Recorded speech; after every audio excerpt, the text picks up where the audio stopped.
You found the coolest place to be, the PlayStation collecting season. Come on, won't you stay with me? Welcome to the show.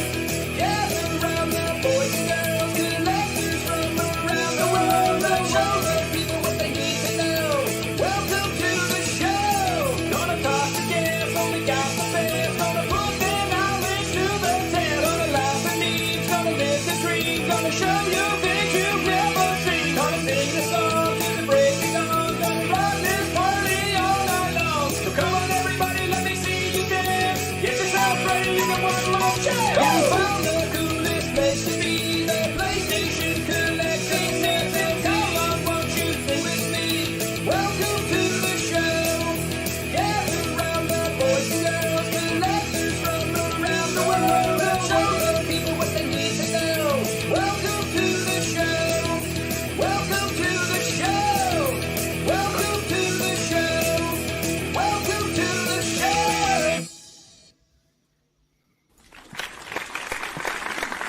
Hey. What's going on, everybody? Welcome to the show. This is the PlayStation Collectors Podcast, Season 3, Episode 36, which is insane to me.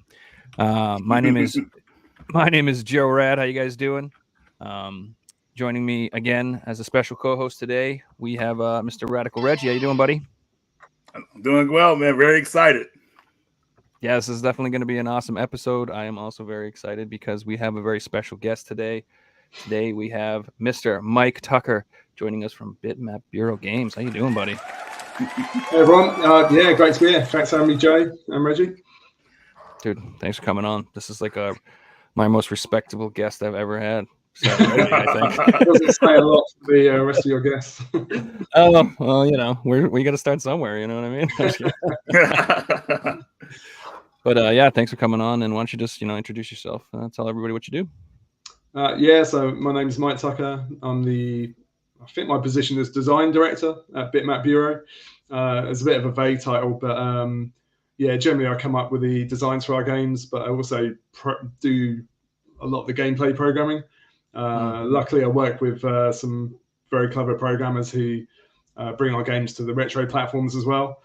But yeah, at Bitmap Bureau, we've been going for 8 years now, and we started off making the usual sort of Switch, Steam, PS4 games, as most indies do. But then we fancied a new challenge, and we kickstarted a game called Xenocrisis for the Mega Drive, or Genesis, as you guys like to call it.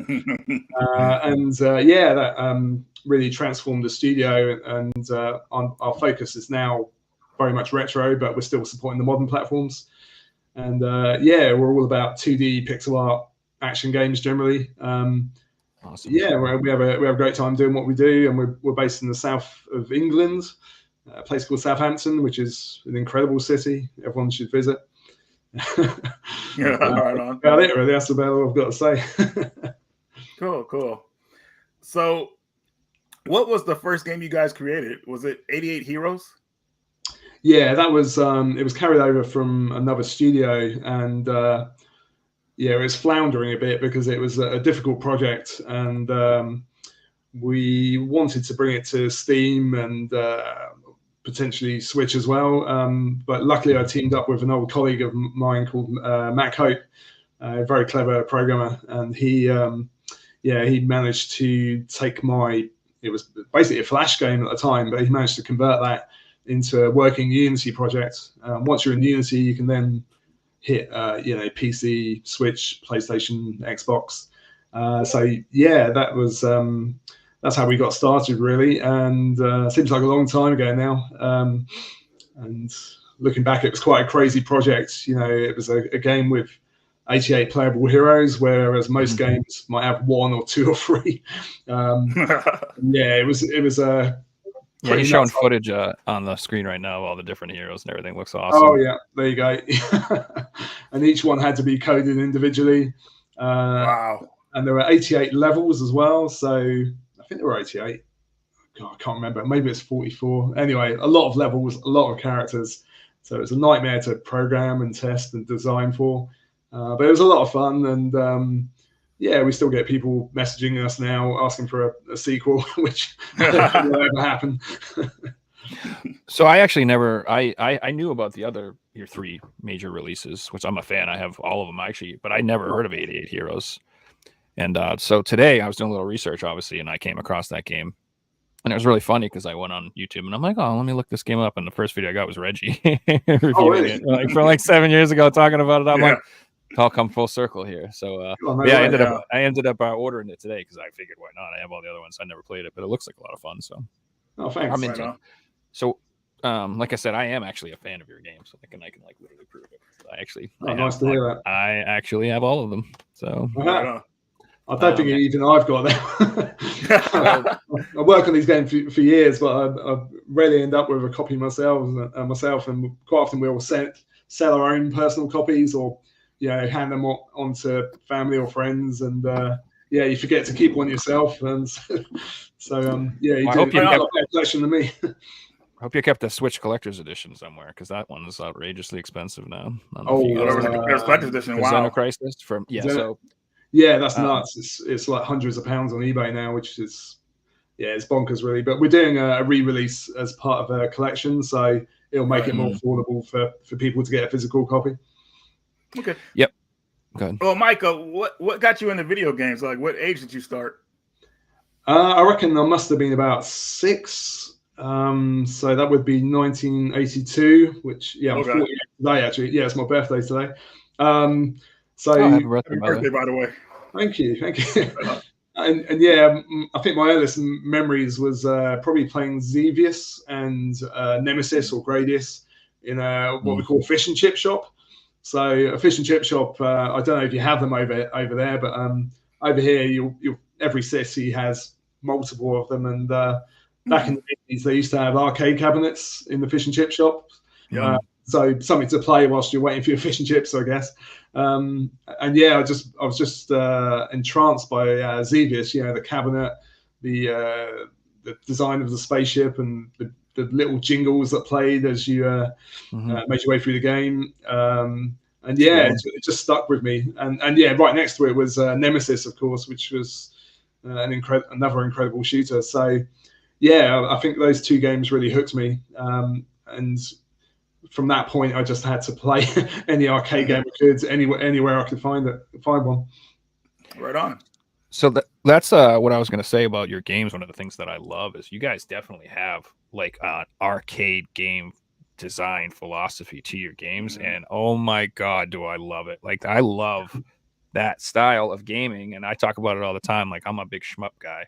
And so when you're talking about, Xevious and, Gradius, Nemesis, whatever you guys called it over there, like, yeah, man, that's my fondest memories of video games back in the day was in the arcades playing those games, because that was a treat. So that's something I feel like us old timers, we get to talk about, that the young generation they don't have that experience. An arcade was like going to heaven when we were kids, because video games were already the most amazing thing in the world. And these were like better video games than you could play at home. Like like that like separation between what you could do at home and what you could do in the arcade was like very exciting. So like for me, another one was like the Darius double cabinet. I saw that, like, dude, like that blew me away. Like, and that's still one of the reasons I'm obsessed with shooting fish in video games and playing those things. Like, those memories stick with you forever. So I love that about you guys' games, that you kind of the lights and sounds of going into an arcade, man, was like just amazing. Like the feeling and just everything, all the arcades is lined up next to each other, the sounds, and this is amazing. They never be able to replicate that again, but we remember how it was. And absolutely. And every game was like a new sort of world, really.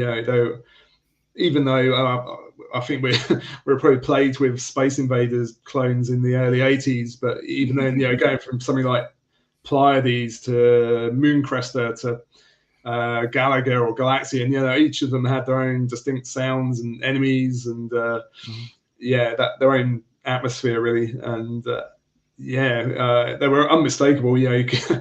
I remember Cornwall was where we used to go on holiday in the southwest of England, but yeah, there were just arcades everywhere, and you could hear the distinct, you could hear Defender from hundreds of yards away, and I miss those days really, and we're very much about creating those arcade experiences for the home, and especially with the support of the Neo Geo, it just demands that you have to make a game of a certain style that lasts for so long, so it helps you hone in your design skills, I think, concentrating on that arcade experience.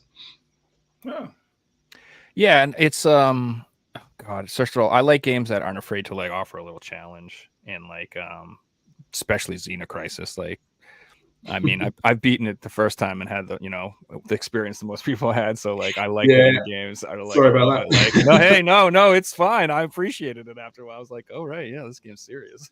All right, and I like that though, because I've tried to explain this to you before. There's something extremely satisfying when you like overcome an extremely difficult game, and if it's a game you like and you're having fun, it's a pleasant experience. Like to do it, and even if you lose a bunch of times, it's still super fun. So, yeah. An example of that was Xenocrisis for me. I thought I was going to go right through the game, which I was doing really good at first. And I got to the end, and I realized, man, if you do a continue, man, that was it. No good ending. And I was like, what the heck is going on here? So I was mad at first.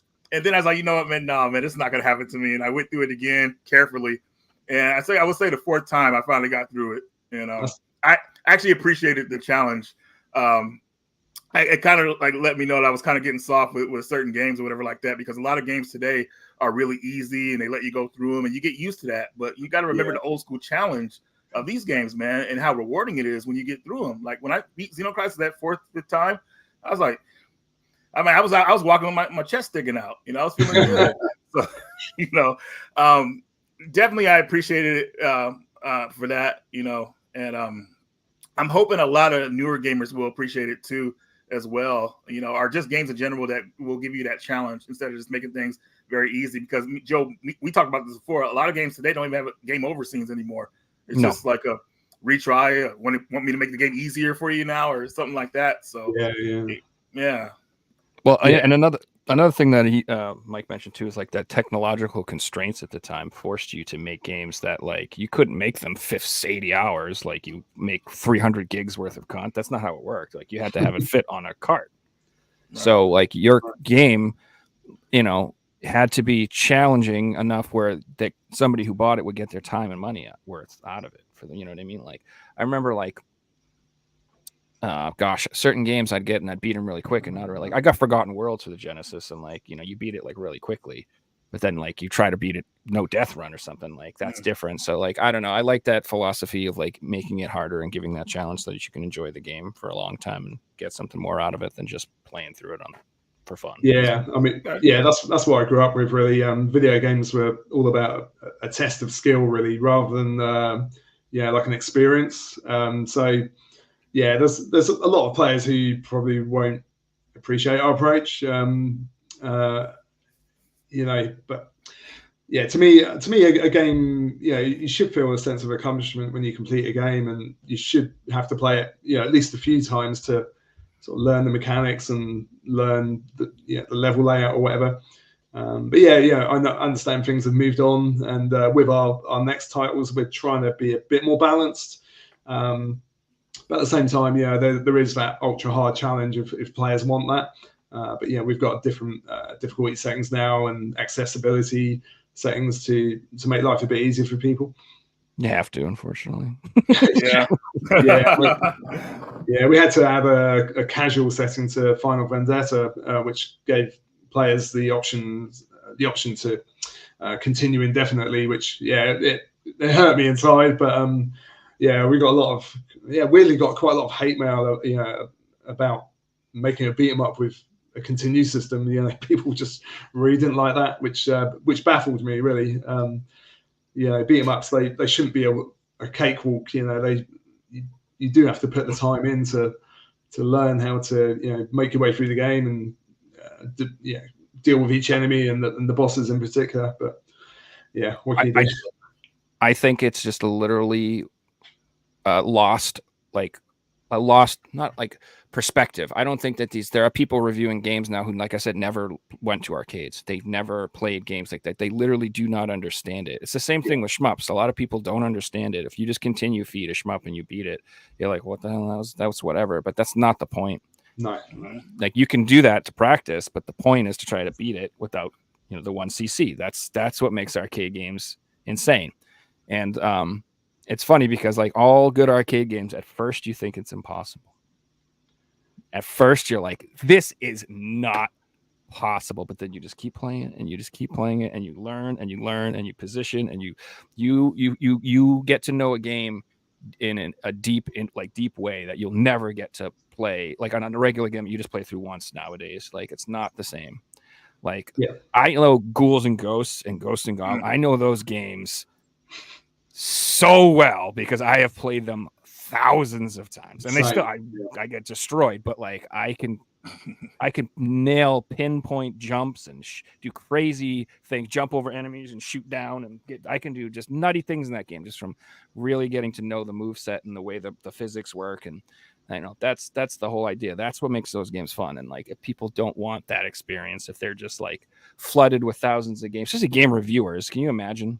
They don't want to play a game twice. They're like, get the hell out of here, dude. I have like, my job is I have all these things to do. Like, they don't want to put that time in. They want to like just win real quick, write up their review and move on. So I feel like if you give them that experience, they're not going to appreciate it at all. Right. Yeah. We have found that, but yeah, at the other end, there are people who appreciate what we do.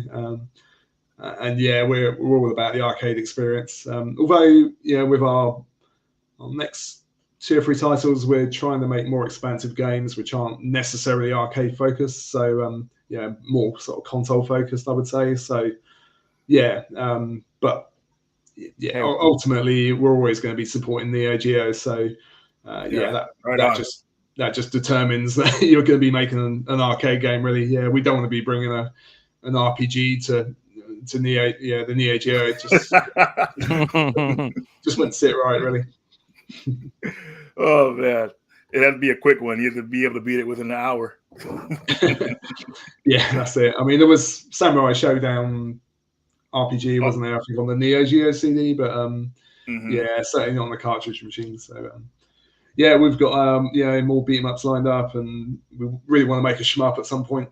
Oh, I was gonna ask. I was like, you've done like my favorite genres. When's the shmup coming? Like, it's gotta be coming. Yeah, absolutely. We've been exploring it for a while. It's just a matter of finding the right, maybe the right license or the right team. Myself and Henk Nieborg, he's our art director. He's crazy about shmups as well. He's got a candy cab at home with lots of original boards, a lot of the cave stuff. So he's really keen to make a shmup, and as am I. So. But yeah, it's just about waiting for the right opportunity, and we've got to make Xeno Crisis 2 first. So that's gonna take a couple of years, I think. So with Xeno Crisis, like one of the things is really a lot of people know about that game is that it's pretty much available on every system. I wanted to ask, are there any other systems you guys will possibly be looking to possibly port that game to? Oh yeah, 100%. I mean, we have conversations daily about which future platforms we should be supporting, or which platforms in the future we should be supporting. We've got. I mean, I've spoken to you about the PlayStation 1. That's done really. We're just looking at the disc manufacturing. Are you serious? It's PS1. It plays great on the pad, of course, as you'd expect. That's awesome. But the disc manufacturing is a bit of a pain. Hopefully we can crack that soon. Game Boy Advance is done. We're just we've got a few little tweaks to make there. Yes. We've been looking at other platforms as well. Maybe a PS3 or maybe an Amiga one would be weird as heck, but that'd be so cool though. I think, or maybe even a Jack. Can I put it on Jaguar? Well, actually, I was gonna say I actually have some announcements. Some stuff I worked up for some future announcements for consoles that it's coming out for. Did you already know that, Reggie? No. Yeah. So it's coming out on the Apple Pippin. Well, okay. I wasn't sure if you, but yeah, that there We were that- talking about. I think we were talking about that. I don't know if that was a joke, but and then we got the Super Arcane. I've not heard of that. I don't know, what is that? It's like a console that came out in Taiwan with like 12 games on it or something. Oh, is it a family clone or? I literally, it's a quiz question. I don't even know if it's real. Somebody, but this Kelsey demanded this. Your friend Kelsey, the Wonderswan Oh, edition. Wonderswan. Okay. That's got to come out. Wonderswan. And then amazing machine. It was coming out on the Jaguar, but I heard you guys were going all the way, and you were going for the VR Jaguar. Gee, I forgot about that. I mean, Jaguar. Yeah, we are looking at Jaguar. And then, of course, we gotta have the N-Gage. Come on, man. Funnily enough, we made some of the earliest N-Gage games back at our previous studio, so we're very familiar with it, especially any form of I don't know.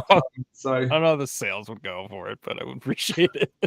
Yeah, very niche market, that one.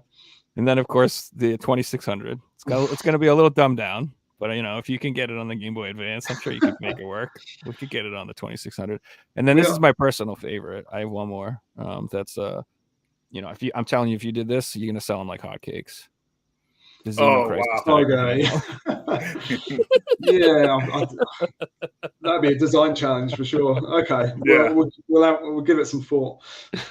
No, that's what I'm talking about. Old school game design. I mean, yeah, I think the lowest we'll go is 8-bit. Yeah, maybe the NES could be a good one. The PC Engine, which is kind of 16-bit. That's a platform that I love. Yeah, we looked at Game Gear. Master System would be cool. Wow, Game Gear. Yeah, but an Amiga version, that kind of makes sense because Henk Nyborg is famous for his pixel art on the Amiga, especially Lionheart. So and yeah, the guys that I work with, they're quite fond of the Amiga as well. So yeah, but I think we'd have to bring it to the 500 to do it properly rather than the 1200. So it would be a proper challenge, yeah. Okay. But could happen. So speaking of the Master System, one of the games that Xenocrisis, there's two games that always reminded me of when I played it. It always reminded me of Smash TV. So I'm assuming that's an influence because it's just 100%. the way that, when you clear the rooms, the arrows, the lights, it just feels that way. And then also Alien Syndrome. I always got that vibe too. So when you said the Master System, I'm like, well, it would look just like Alien Syndrome on the Master System. So I would be down with that because I used to love that game as well. So yeah, both amazing games. There was quite a few other influences as well. Outzone by Tire Plan was one, which is the vertical shooter where you're actually a soldier on foot, which is quite unusual for Tire Plan. What else? Shock Troopers was one. Chaos Engine, Alien Breed, but also going back to like Berserk and Robotron as well, which is the forefather to Smash TV, of course. Zombies Ate My Neighbors is another one. So yeah, there's a lot of elements that got mixed up in the pot, and it came out as quite a nice game, I think. Yeah, Outzone would be a really cool one to get a re-release, to be honest with you. That's kind of like a lost shmup-ish. I don't know, I guess called a shmup. That's a pretty unique game.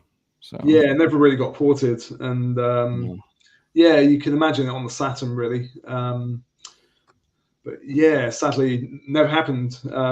Perhaps it wasn't a big hit in the arcades. But yeah, I think it's quite an interesting game from Tire Plan. It's quite a departure from their usual stuff. So yeah, perhaps I don't know. Maybe someone like Limited Run could attempt it, but there's quite a few publishers out there now who deal with the retro side of things. Right. Yeah, but it does. I think it deserves to be ported. But yeah, I can't see anyone doing that for the Saturn. Really, it'd be quite a huge task. So the best you could hope for is like an emulated Switch port. Yeah. Maybe. Yeah, City Connection or M4 can do it or something like that. They usually tend to do that, which I'm actually really happy to see that a lot of these like older games are getting some love, and kind of even more random obscure shmups are getting releases like through Strictly Limited and stuff like that. They're doing a lot of interesting stuff, so it's pretty cool. Yeah, yeah, good to see. Yeah, and so do you love like if you did make a shmup, like would it be more like Genesis style, like more Mega Drive-y, or would you go more toward the Neo Geo style with like Andros Dunos, like kind of? Would you have any idea what you'd want to do? They're both sick, so either way would be amazing. Yeah, I mean, I love both horizontal and vertical shmups, but I think I'd probably go for vertical. I think from a design point, it's got a few more possibilities than the horizontal. I think technically it's easier as well. But yeah, I don't know if I'd go full bullet hell. Some of the more recent bullet hell games are just it's just like too much going on. I think when the bullet patterns are just crawling across the screen, I think it doesn't really feel like a shoot 'em up to me. It's more like I don't know, some kind of puzzle sort of dodging game. It's like a rhythm game. It's like a rhythm game. I think something like Dodon Patch, the first Dodon Patch, that kind of level. So not insane amounts of bullets, but that kind of pace and feel. I love Dodon Patch and Batsugun, Tatsujin as well, Tatsujin. Something along those lines. But I think it really depends. Yeah, if we got a license or we were able to revive an old IP, I think that's probably what it will take. Okay. So I wanted to ask you, your second game, I mean, after Xenocrisis was a Battle Axe. Yep. How long was the development for that game?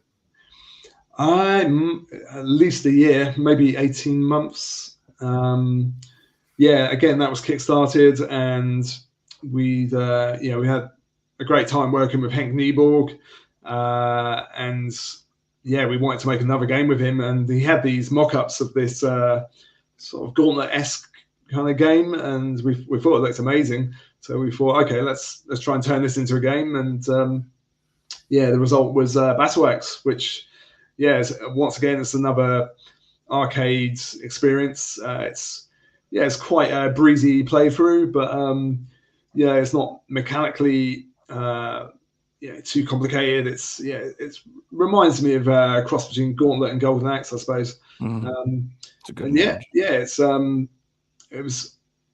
I think it was quite a lot of work really for Henk in particular. He did every single pixel in the game, and there's a lot of pixels. So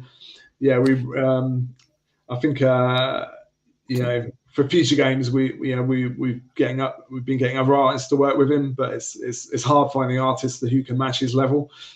That's what I was just gonna say. Like, this game looks unbelievably beautiful. It is so freaking gorgeous, man. It reminds me of, like you said, Golden Axe, or like maybe like Magic Sword or something like that, or like Knights of the Rounds. Oh god, it is it. And so I love the graphics, and I just freaking love the color palettes. Like these, it is. I'm telling you guys, this game is gorgeous. That's why I chose this for the background for the show. Out of all the games, I was just like, because I really do think this is a beautiful game. Yeah, good choice. It is just gorgeous, and I don't know. Yeah, it's fun. Like I said, your games always have like they're new games and somehow take me back. I get a nostalgic feeling from playing this game, and I've never played it.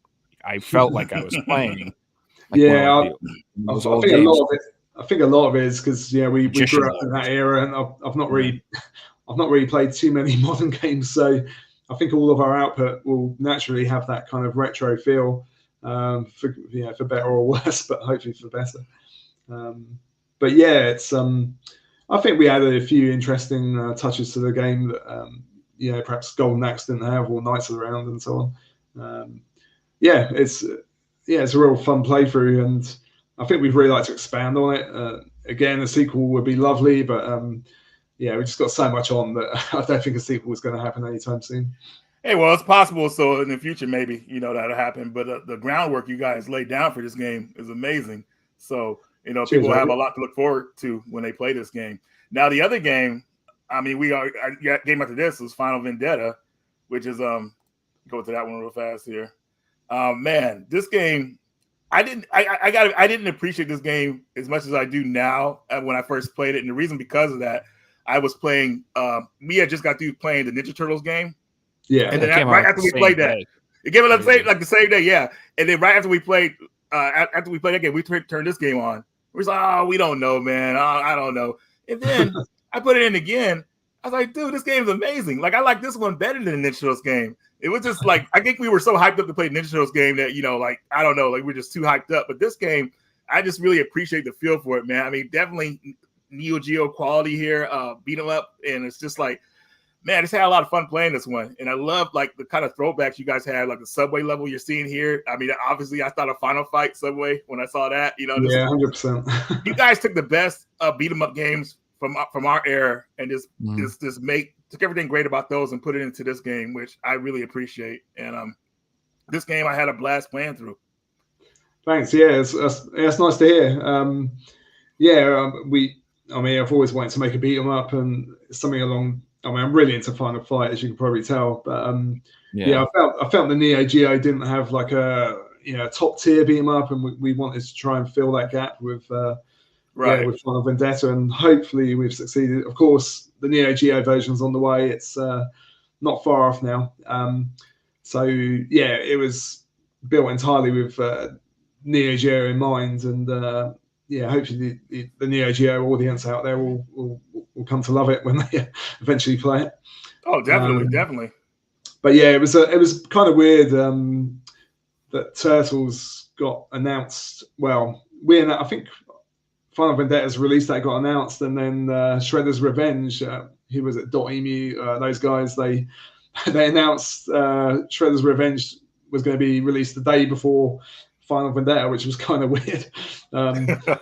But yeah, we'll take it as a compliment. And actually, looking at a lot of the reviews, it's like you said, Reggie, quite a few people actually prefer Final Vendetta, so that's really nice to hear. I mean, mechanically, they're very different games, and they appeal to a different audience. But Shredder's Revenge is extremely polished and very well crafted game. But yeah, hopefully we offer something a bit different. Certainly in terms of challenge, anyway. Right. I think this is a better game for sure. Like Shredder's Revenge, it's got Mike Patton singing. He's like my favorite singer. That's in the pretty world. cool. So it's got a lot going for it. It's a fantastic game. I'm not trying to, but this game is very technical. Like the move sets are amazing. Like what you can do with your characters. Yeah, juggling the enemies. I love that. And like the positioning is insane. Like the way you can group them together, use your main attacks to keep them on one side. You can also sidestep a lot and dodge. I think this game's really solid. It's a lot of fun, and especially if you want a game where you want to go for the 1cc, which I don't know. Shredder's Revenge is like 32 hours long. I feel like that game is like 16 levels or some crazy. How long? It's not arcade design. Let's put it that way. It is. It was meant to be like a whole arcade design.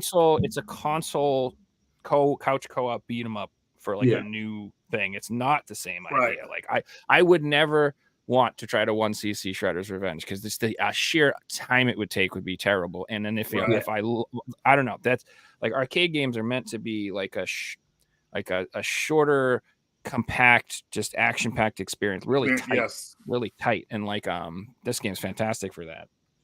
Yeah, thanks. I agree. I think an arcade game, especially a beat 'em up, should maybe take you 30-40 minutes tops. I think otherwise they can outstay their welcome. Even Final Fight, I found that got a bit lengthy at times. When you're going through, I think the industrial zone or even the final level, some of them drag a bit. So it's we tried to make it a bit more of a compact experience than Final Fight. We tried to keep the enemy variety up as well, and the set pieces and so on. So hopefully it sits well with beat 'em up fans. We added quite a few touches as well, like the dodging and blocking and ground hits as well. So and as Reggie said, the juggling too. So I think mechanically I think it's quite an interesting beat 'em up really, and there's lots of ways to play, and hopefully it will. Hopefully it'll do well on Neo Geo, which we'll find out soon. Definitely. So I want to ask too, like, how was the development cycle for Xenocrisis? It was pretty rapid, really. I think, I've been messing around with top-down games for quite a while. So I've done quite a few game jams in the past, and quite often the games that we attempt had that top-down perspective. So I'd had a lot of practice with like enemy density and speed, the speed of enemies, speed of bullets, size of collision boxes. So yeah, I think once you've got a feel for that, it's quite easy to make a game with those elements. And yeah, once we decided we were going to make a Mega Drive game, we wanted to make something that really played to the strengths of the Genesis. In terms of the way it looked, sounded, and it's funny to see you like after like the Genesis. Oh Genesis. God! Like, yeah, I know, but you probably hear Mega Drive and think, what's he talking about? I have my other co-host is from Australia, so and we have lots of European guests. So like I'm like totally Mega Drive. I'm fine with it now. Oh, okay, cool. I've accepted it. We're good. No, I can say Genesis. I don't mind. But yeah, it just felt like the Mega Drive needed an arena shooter, and it had to be gritty and loud and explosive and fast, and all those elements sort of combined into this alien-based shoot 'em up. So I think I grabbed some placeholders from like Outzone and the sequel Fixate. You might have heard of it, and yeah, that was the starting point really. I think maybe the player might have been from Mercs, I can't remember. But yeah, I got something up and running, and yeah, it's pretty apparent that we're onto something here. And we sent a mock-up or a little video to Henk Nieborg, the great pixel artist, and said, what can you do with this? And he came back pretty quick with a mock-up, and it just looked incredible, really. And yeah, we said to him, can you actually do this on the Mega Drive? The Mega Drive is only 9-bit and looks like using way too many colors. But yeah, we actually looked into his artwork and it all fit in perfectly in the Mega Drive palette. So yeah, we knew that with Henk's artwork and the game design we had, we were able to create a pretty special experience. And then, of course, there was the music, and I think the music might have even come first, really. So I've been listening to this chiptune musician called Savage Regime, who's this Swedish guy his real name's Daniel Barlin. He's the stuff he does with the Swedish Yamaha. people make the best music, by the way. Clearly, strange, isn't they? ABBA, but yeah, he was incredible, and again, I wasn't sure the stuff he was doing was actually possible on a stock Mega Drive, but we got him to create a tune for us just for the Kickstarter campaign, and it just blew us away. We thought, this guy's incredible, we have to work with him. So so we had the music, we had the pixel art, the game design, and the technology to get the game onto the Gena Drive, whatever you want to call it, and it all just came together. Yes.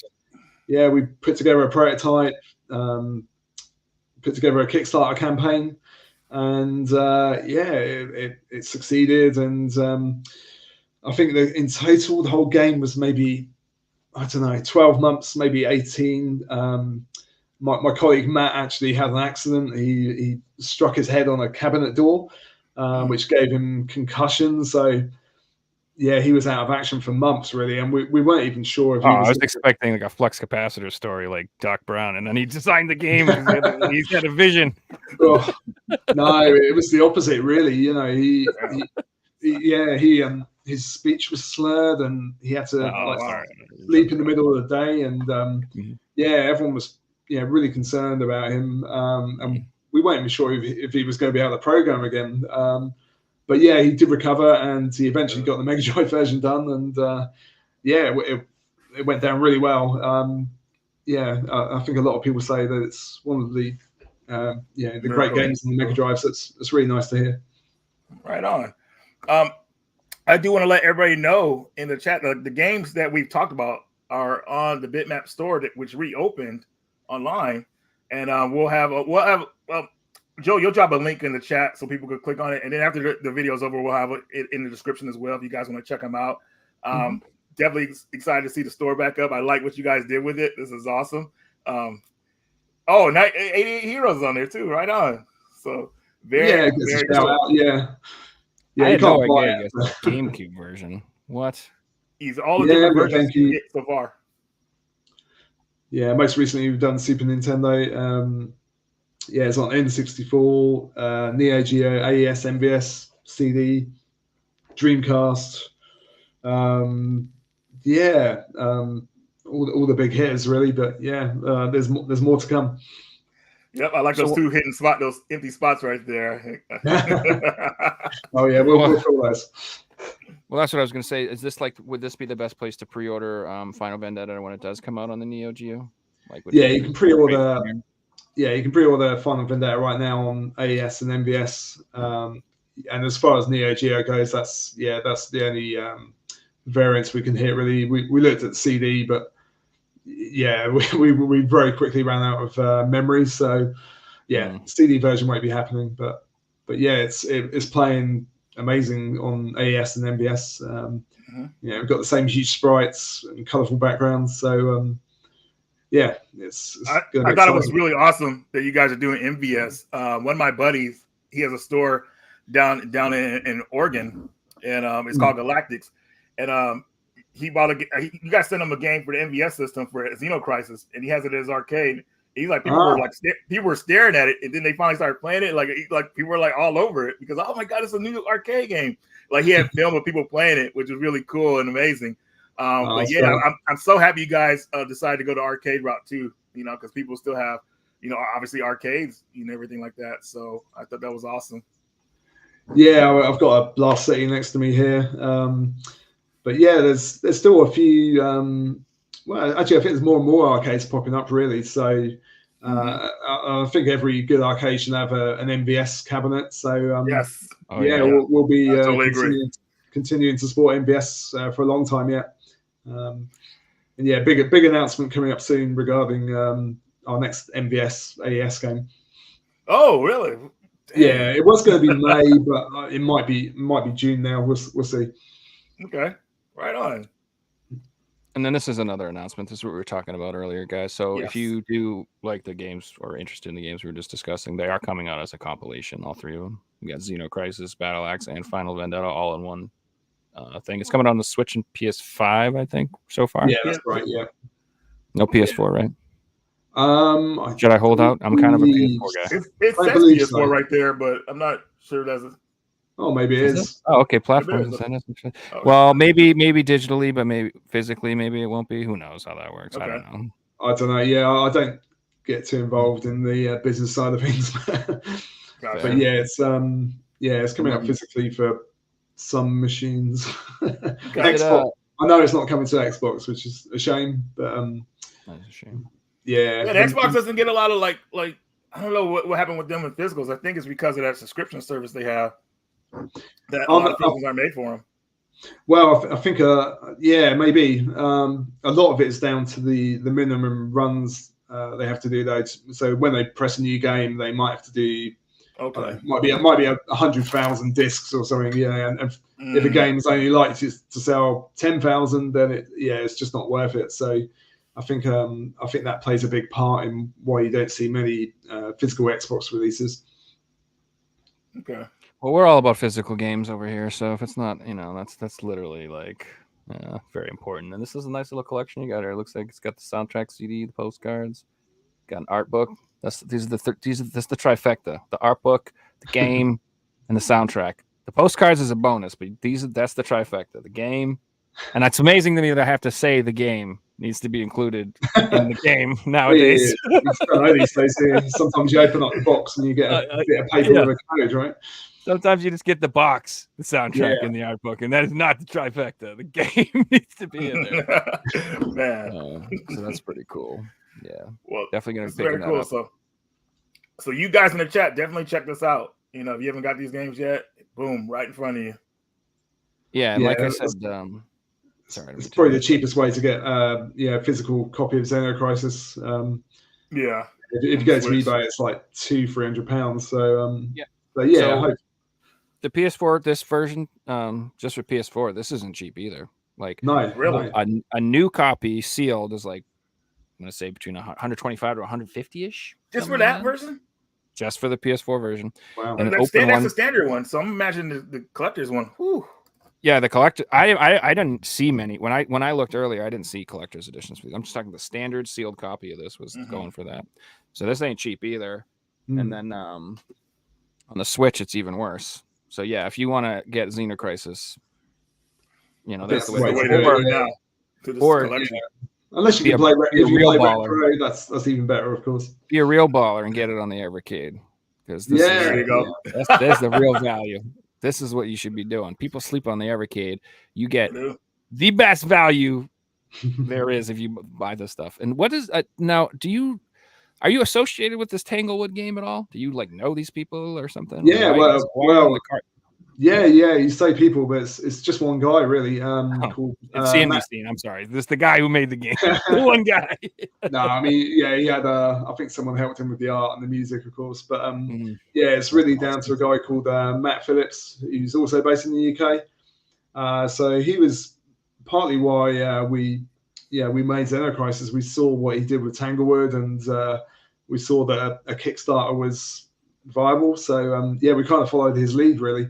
But yeah, even during the development process, we had some good conversations with him, and he helped us out with a few things. We helped him out. So yeah, when the opportunity came to put both games on the same Evercade cartridge, yeah, we're more than happy to do so, because yeah, he's a great guy, and yeah, we've got a lot of respect for him. That's right on.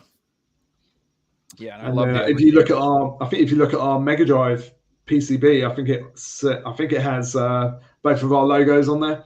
So yeah, we actually helped him produce a few copies of Tanglewood for the Mega Drive as well. Okay. Which is interesting. Gag says that Xbox has a minimum print of physical games of 25,000 because they could see that being a huge barrier to entry for most small developers. Yeah, I think it's 5,000 for PS4, something like that. I love that Cag knows that too, man, because he's on it when it comes to Xbox. But I did want to ask you, Mike, what are you currently playing right now? Like, are there any games you playing right now currently? Playing? I got myself a little machine the other day. I'll see if I can grab it. Hold on. Yeah. I'm interested because right now I just actually beat Grand Blue Fantasy. You finished it? Oh, I did finish it. Dude, that game was on. I'm at the temple of Final Fantasy VII Rebirth. I'm like at the very end, and so I'm gonna beat that this weekend, and then I was either gonna get that and play that, or I'm gonna play Star Ocean, man. I'm gonna prove you wrong. I'm gonna open my game and I'm gonna play it. Okay, all right, in your face. I like hearing that. Your face. At least once it's gonna happen. He makes fun of me because he knows that I'm actually playing the game, yeah. Rather than leaving it on your shelf, yeah. I'm very guilty of that. I buy a lot of games. Well, not many games, but yeah, I rarely get to play them these days. But yeah, that's my most recent. There you go. Oh yeah, right on. Yeah, old school Famicom. Try and get it in frame. There we go. Yeah, it's beautiful, and I'd always wanted one. Yeah, because I kind of missed out on the NES, and I thought the best way to experience would be to get a Famicom, which is RGB modified. And yeah, I've got the EverDrive cart in there as well. So yeah, I've been checking out a bit of Contra and Castlevania and Mario. It's just great to play those old classics on a CRT as they were intended. And yeah, it's a lovely system. Yeah, I'm having a lot of fun with that. Right on, man. I almost had a chance to get one of those. I need to probably pick one up. Yeah, I recommend it. It's I think it you get a few benefits with it as well, because I think it plays different music in certain titles, like Castlevania 3. I think you get a better. That's right. It has that chip. It plays that music chip that's in there. Yeah, so endings and stuff to certain games in the Famicom versions too. Don't they get like aren't there slightly different things in certain games? Yeah, I mean, a lot of games got censored. Even Contra, for the American release, they stripped out a lot of the background animations. And so, well worth getting one. It's great little machines. So yeah, been playing a bit of that. I don't have played anything else recently. Bit of PlayStation, I suppose, but not much. Yeah, Oh, I'm you're just good. too busy making games, really. I hear you on that, man. Right on. It's kind of crazy for me because I'm like with the videos I'm putting out, man. It's hard for me to put time into games like I want to. Like I remember when Final Yeah. Fantasy Rebirth came out, I said, man, no more YouTube videos. No people, leave me alone. I've been waiting for this game forever, and I tried to play it. Everybody's calling me. Stuff was coming out. I couldn't be played immediately, so I was upset. But when I finally got to play it, I got to play it undisturbed, and it was an amazing experience. And I'm really happy that they actually created that game. It feels like a live world you're in when you play something like Final Fantasy Rebirth. It was just amazing. And I'm a big fan of original Final Fantasy 7. I even though that game has its problems, like the ending was horrible. I'm assuming that everybody knows about Aerith, everything like that in that game. I thought No spoilers. I know, right? No. Yeah, I've completed it. I can't remember it, but I've completed it. Yeah. So I still gotta remember it. Was the ending that bad? Okay, the ending, yeah, it was horrible. Basically, it shows like a flash of light, like with the situation that happens, and then it goes to a scene 500 years later. Like, what? Are you kidding me? 500? I wanted like maybe 5 hours, 5 days, 5 months. 500 years later, man, come on. That was horrible. So I'm happy that they remade it. Yeah. So funny, my girlfriend, she's been watching me play Final Fantasy since the very first game. So she watched me play the one like a few years ago. She's been watching me play this one, and she doesn't know. She has no idea what's gonna happen. And we're at the temple now, and she's even said to me, she's like, make sure that you don't play that game. I want to see what happens. I love the story. I want to see what happens. And I'm like, oh, don't you worry. I'll make sure you're there to see it. And it's like she keeps saying stuff like, Aerith is my favorite. And I'm like, oh, God sakes. Funny box of tissues, yeah. She's like, I know all the girls, I like her the best. She's like, Tifa's kind of like dressed like a hoe, and all this other stuff's wicked funny. And she's just like, Aerith, she's like totally team Aerith, and I'm just like, you're gonna be so disappointed soon. Who'd you go on a date with? Barrett. No, I'm just kidding. You got Barrett? No. One of my friends got Barrett. He was so mad. I was like, how'd she do that? Hilarious. I went. I got Aerith. I went with Aerith. Yeah. Cool, I mean, I did that on purpose. So yeah. How'd you like Grand Blue Fantasy? You said you're almost done that game, right? Yeah. Well, I beat it. It was very long. It was the game I was trying to beat before Final Fantasy came out, but it didn't happen. So I beat it afterwards. I leveled up online with the Joel from Media Glitch. We were playing it together for a long time. And then when it came to beating the game, it was pretty easy, but it's drawn out. I mean, you think the game's going to end, and there's like 2 more chapters left. It's like all these crazy boss battles that are amazing. And I wish you could play a lot of them. Maybe you can online with other people. Maybe I had to unlock them, but they were like out there, dude, like really like well done. And I found out they've been working on this game for 8 years. 8 years. Wow. The development for that game. So I was like, wow, dude, they really put their heart and soul into it. So it showed. But that was a fun experience. And now I'm working on Uden Chronicles, 100 Heroes. I heard that's hard. It's old school RPG. Basically, you got the random encounters, which are like, ugh, gosh, that's annoying. But they're not too bad. But still, this random encounter when you're trying to run to a save point, save real fast because you run out of items, resources, battle, and then you can't run away from it. Then you get killed. Like little frustrations like that are annoying, but it's old school. So people are familiar with the Suikoden series, the Suikoden, whatever they want to call it. They'll be familiar with that. But I like it for what it is, and it's kind of crazy that the man who created the series actually passed away right before the game came out and everything. So that's pretty much one of his last things he put out to the world. And it was in his design, thankfully, how he wanted the game to be, because he liked the original, like how the original first 2 Suikodens were. So he wanted it to look like that. So, I'm happy that people kickstarted it, helped it come through, and I'm having a great time with it. So, yeah. Yeah, I've heard people complain about the design and the choices say it's a little hard, it's a little too old school. And again, I'm like the whole time, I'm like, this sounds sweet. Yeah, I can't wait. I'm like, I hope it's like, like I want to die. I want to lose. Like, I don't want games that just you always win. That's not games. It's not a game, is it? Yeah, it's more. No, it's not like story or. Like you said, Mike, it should be for me. It was always a test of skill. It was like the games, like people like us, like having a scoreboard. Even people are like, that's a weird concept to people now. They're like, score. I'm like, when we were kids, we would like be like, oh, I got a better score in Asteroid, son. What's good? We would like that meant that meant something to us, you know. Yeah, their score system is the achievement system and the trophy system. That's their score system now. Like, oh, look at, I got this trophy, I got this achievement. So that's, I know. I guess that's how I look at it now. But yeah, high score was on point. That's true. That's like more like a meta thing. It's like that's just like your gamer score, which is like a weird thing. And I never got really into that, but man, I know people who got real obsessed with that number during like Xbox 360 days and stuff. Man, I remember people like they would just be like, "What's your score, bro?" Like that was like I'm like trophy and achievement hunters. Well, what's my score? Let's play Tekken. I'll show you what my score is. Come here. I'll show you what my score is, motherfucker. That's my score. You lose. Yeah, I never got involved in all that. I think I bowed out around the PS3 era and Xbox 360 era. But yeah, it was all about achievements, and yeah, we're putting achievements into our current game at the moment, trying to come up with some interesting ones. I think it's quite cool. It's quite a cool feature that players can get rewarded for pulling off interesting feats or difficult feats.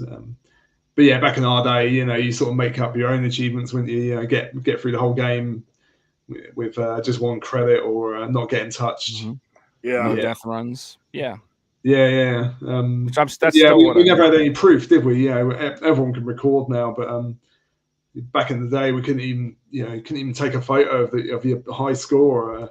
Even that was like a real luxury. So I could reset your score down at the arcade. That's it. You could have some god score. You can go in there one day and it's just gone. You're like, oh yeah, heck. They want to reset it. Yeah. So exactly. Joe, is it the time for the quiz or? Well, it is, but I just so we have this thing on this show. It's called Figsy's Quiz, and before I figured people probably want to know what the hell who's Figsy.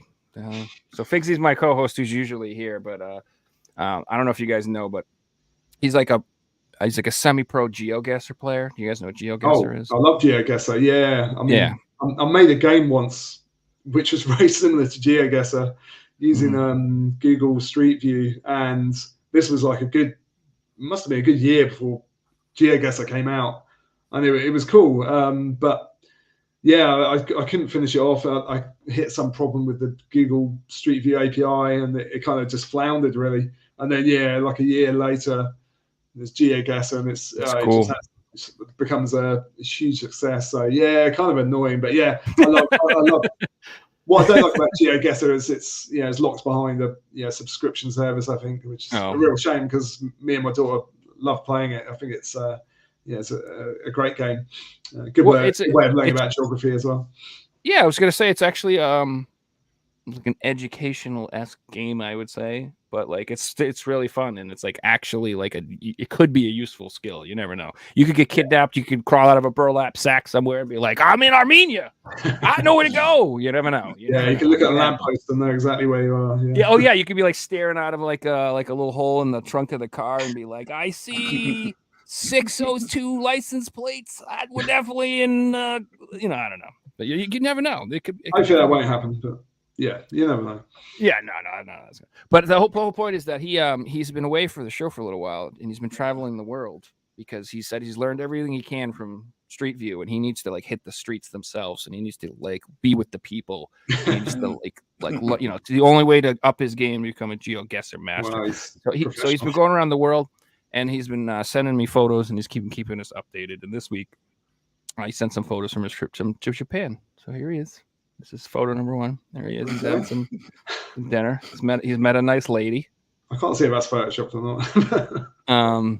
Oh no, these are all 100% real. Okay. He got his hair done. He's looking really good. He's even got a little tan. He's looking pretty nice right there. Yeah. He's got the double sword. He's got the outfit. He's got the sandals. I mean, that's pretty authentic. And then I'm not even sure how he got this picture, but. I think he maybe some sort of time travel machine, or like maybe they have like one of those like old time, like you could get like a wanted dead or alive old dirt bar, like Six Gun City type, you know what I mean? Maybe I don't know what that is. And then this one, he's really becoming enjoying the culture, really making the most of it. And Oh Lord, there he is there. Sailor Moon. Yeah. Yeah, there he is. Sailor Moon, huh? It's like Yeah. that. So he's having a lot of fun, and he said he's gonna keep checking in with us week to week until he comes back. And just remember, Figsy, I'm gonna keep showing these pictures until you come back. So you better come back. Yeah, hurry They're up. gonna get worse every week. Man, Anyway, it's time for the quiz. You ready for the quiz? Yeah, let's do it. Yeah. Let's do it. It's time for the Figsy quiz.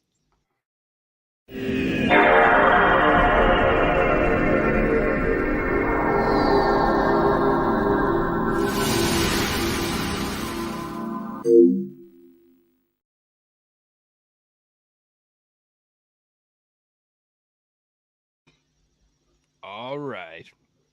So this quiz has like a theme this week. Okay. And so the theme is even a little video. So here we go, right? All the quiz answers have ERO in the answer. Okay. So that combination of letters in that order. So it's not like there'll be an E here and an RO, but that ERO, that will be part of the answer. Does that make sense? Yeah, that's easy enough. Okay. You guys like this dope pixel art that I chose to? Samurai Showdown 1 or 2? I can't remember. But... Yeah, I don't know. I just Beautiful. found like, yeah. So I figured you guys appreciate that. I love these things. Okay. So who would like to go first? Mike, you're the guest. You get to choose. Oh, I'll go first. What the heck? Okay.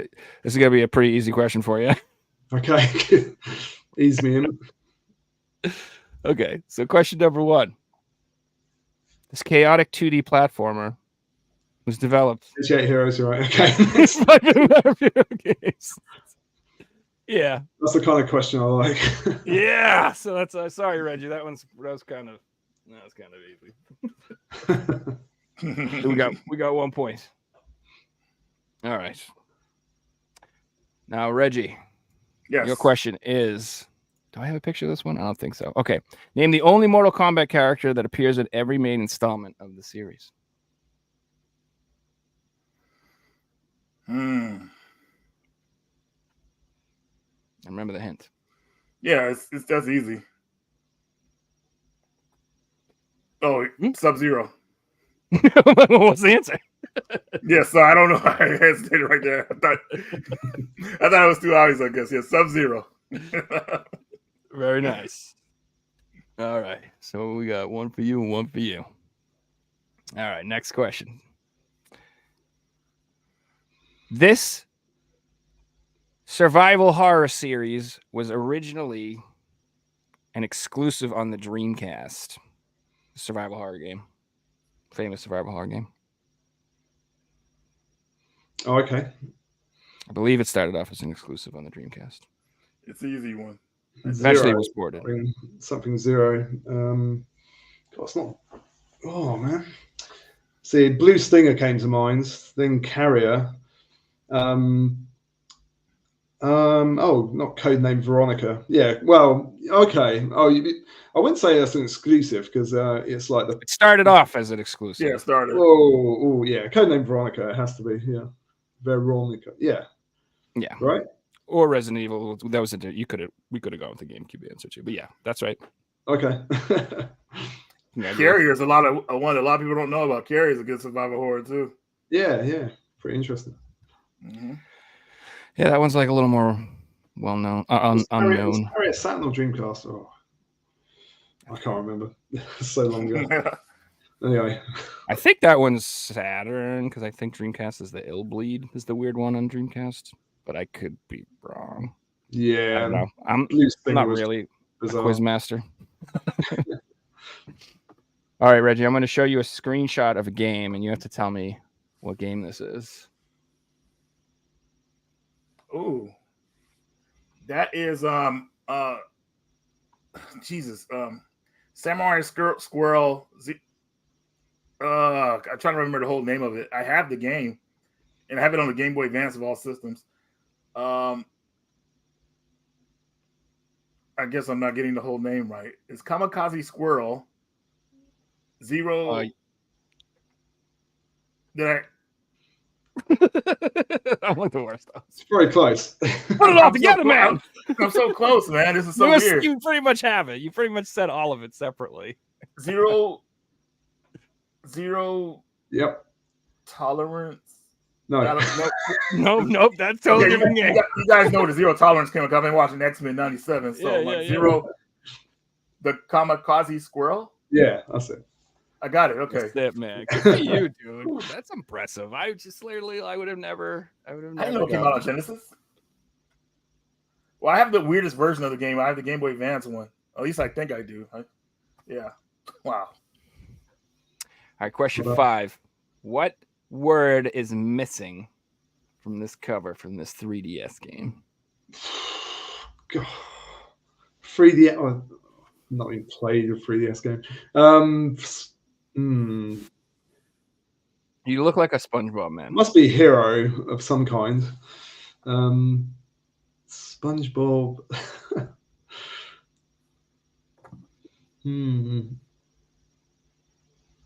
I've no idea. No, never played it. Never even heard. Well, may have heard of it. Ain't nothing wrong with guessing. So, is it just one word you're looking for? It is technically one word, yeah. Technically, but it's the word itself is a combination of 2 words. Oh, okay. Makes sense. But it is like one word. And let me know if this helps.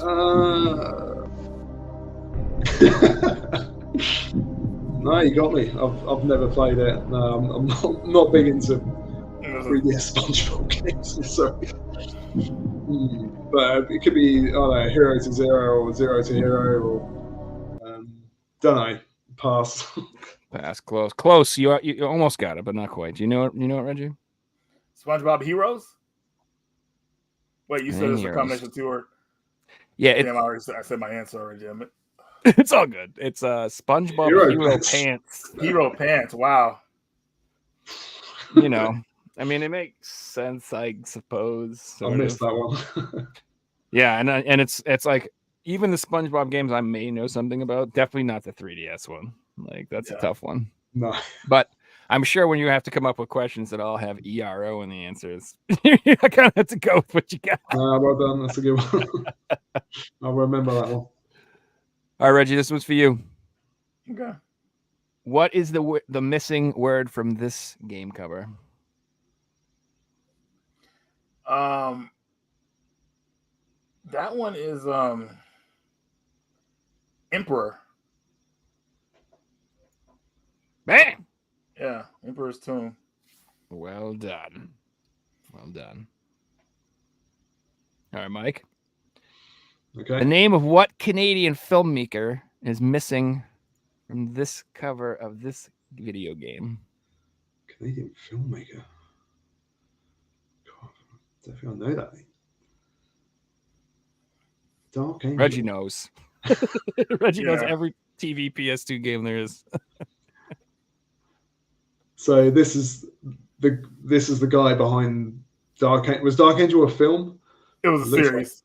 It was a TV show, and it was created by this guy, and his name is on there. So it's like this blah blah blah Dark Angel. So just what's the name of the guy there? I guess. No, I don't know. I've never played Dark Angel. I've never heard of Dark Angel. That's a quality title, sir. How could you not? It looks like. I figured this would be the inspiration for all of your games. No, I'm afraid not. No. I don't even know too many Canadian film directors either. So yeah, I'm at a loss there. So you pass, Mike? Yeah, I'll pass. All right. Okay. What do you think? What do you think, Reggie? Is it Joss Whedon or whatever? I can't figure out how to pronounce his name properly. It's gotta have ERO in it. Oh, damn! Forgot the main rule. Joss Whedon was Buffy. That's right. So I'm totally wrong. I don't know. That's a tough one. James Cameron. I didn't know he was involved in that. James Cameron. James Cameron. Gosh, Titanic, huh? Avatar. Yeah, that's right. So a lot of people don't realize this is actually his finest work. It lasted 2 he's kept seasons, right? He's kept that quiet. I have no idea. All I know Yeah, is that maybe we two need more shows that revolve, like the premise of the show is we'll just put a hot broad in leather pants. It's like pretty much the 2000s. That was like the strategy for most television shows. And it worked. I don't know why we break with these traditions. We need to go back. This one is for Reggie. Am I right? Reggie, this is for you. Okay. What is the missing word from this Wikipedia article? Let's see here. Blank was one of the first major hits of the golden age of arcade games. The game sold 47,800 upright cabs and 87 cocktail cabs. Yeah.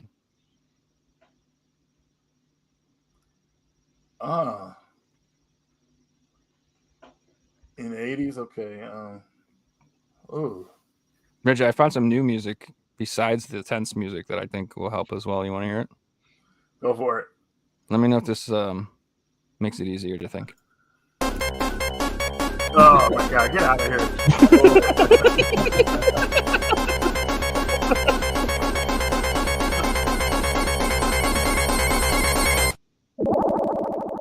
It's like instant PTSD, man.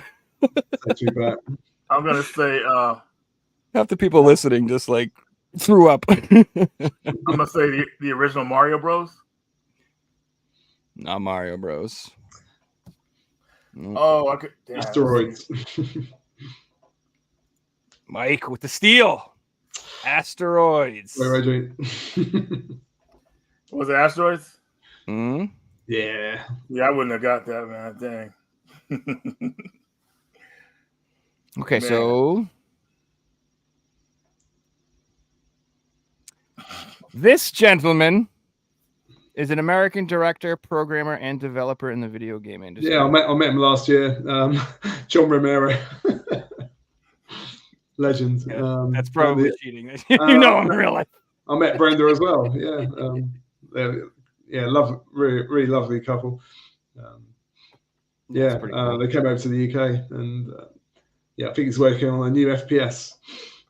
Yeah, he worked on Wolfenstein, Doom, Doom 2, Hexen, Quake, pretty much every like Katana as well.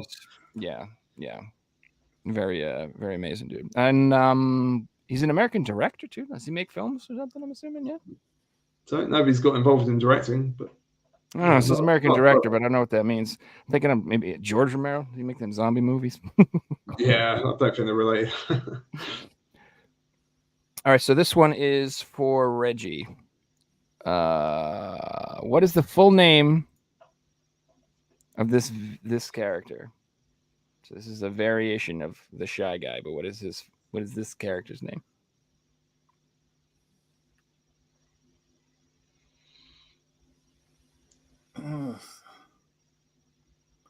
Sunday Amigo Shy Guy? Not Amigo. Oh wow. Mike, it's up to you. The only word that pops into my mind is I know now. Kero. I've got Kero in my head. Kero, but don't know. It is literally Sombrero Guy. Sombrero. Oh no, it's right there. He's got the hat. So simple. He's got the hat there. Yeah. Like I don't know. There's so much. So there's two games apparently I've learned on this show that I've learned. There's an unbelievable amount of stuff I didn't know about. Is Mario? There's an absurd amount of stuff to know about Mario and the names and everything. Yeah. And Tetris. There's so much lore about Tetris. There's so many questions about the names of the shapes and the things in the box. I had no idea. Did you know that every shape in Tetris has a cool name and they have all these things? Any of this stuff, was it in the NES manual? Maybe. I think that's where it is. Manuals. I don't need directions. Whose turn is it? Because I've lost track. I think it's Mike. It's Mike. Oh yeah, yep. It's Mike's. Okay. Okay. What is the missing name of this game? Dangerous. Lovers in a Dangerous Space Time. Yeah. I've played it in its very early stages many years ago. Oh, well done. Cool game. It's extremely fun. If anyone's unfamiliar with this game, basically it's like a co-op game, and you have a spaceship, and you can like either steer or man the guns, or like I think feed it fuel or something like that, and like you can all like take different turns or run around, and you can play it one player too, but it's awkward. But yeah, it's a super fun game, very creative. I'm obsessed with couch co-op games in general, so any 2-player game that comes out like that, like the co-op, I always get all those games. Yeah, it's one of the best for sure. All right, Reggie, I'm going to show you a screenshot. You're going to tell me what game this is from.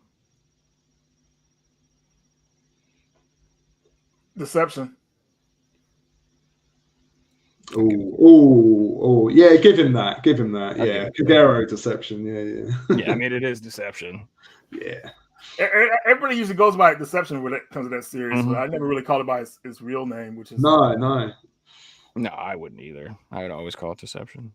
Nice job, though. That's a tricky one. All right, Mike. Okay. What is the name of the Japanese entertainment rating organization based in Tokyo that rates video games? CERO. Dang. Yeah. I hate those bastards. We deal with them all the time. Nice. All right, Reggie. Last question.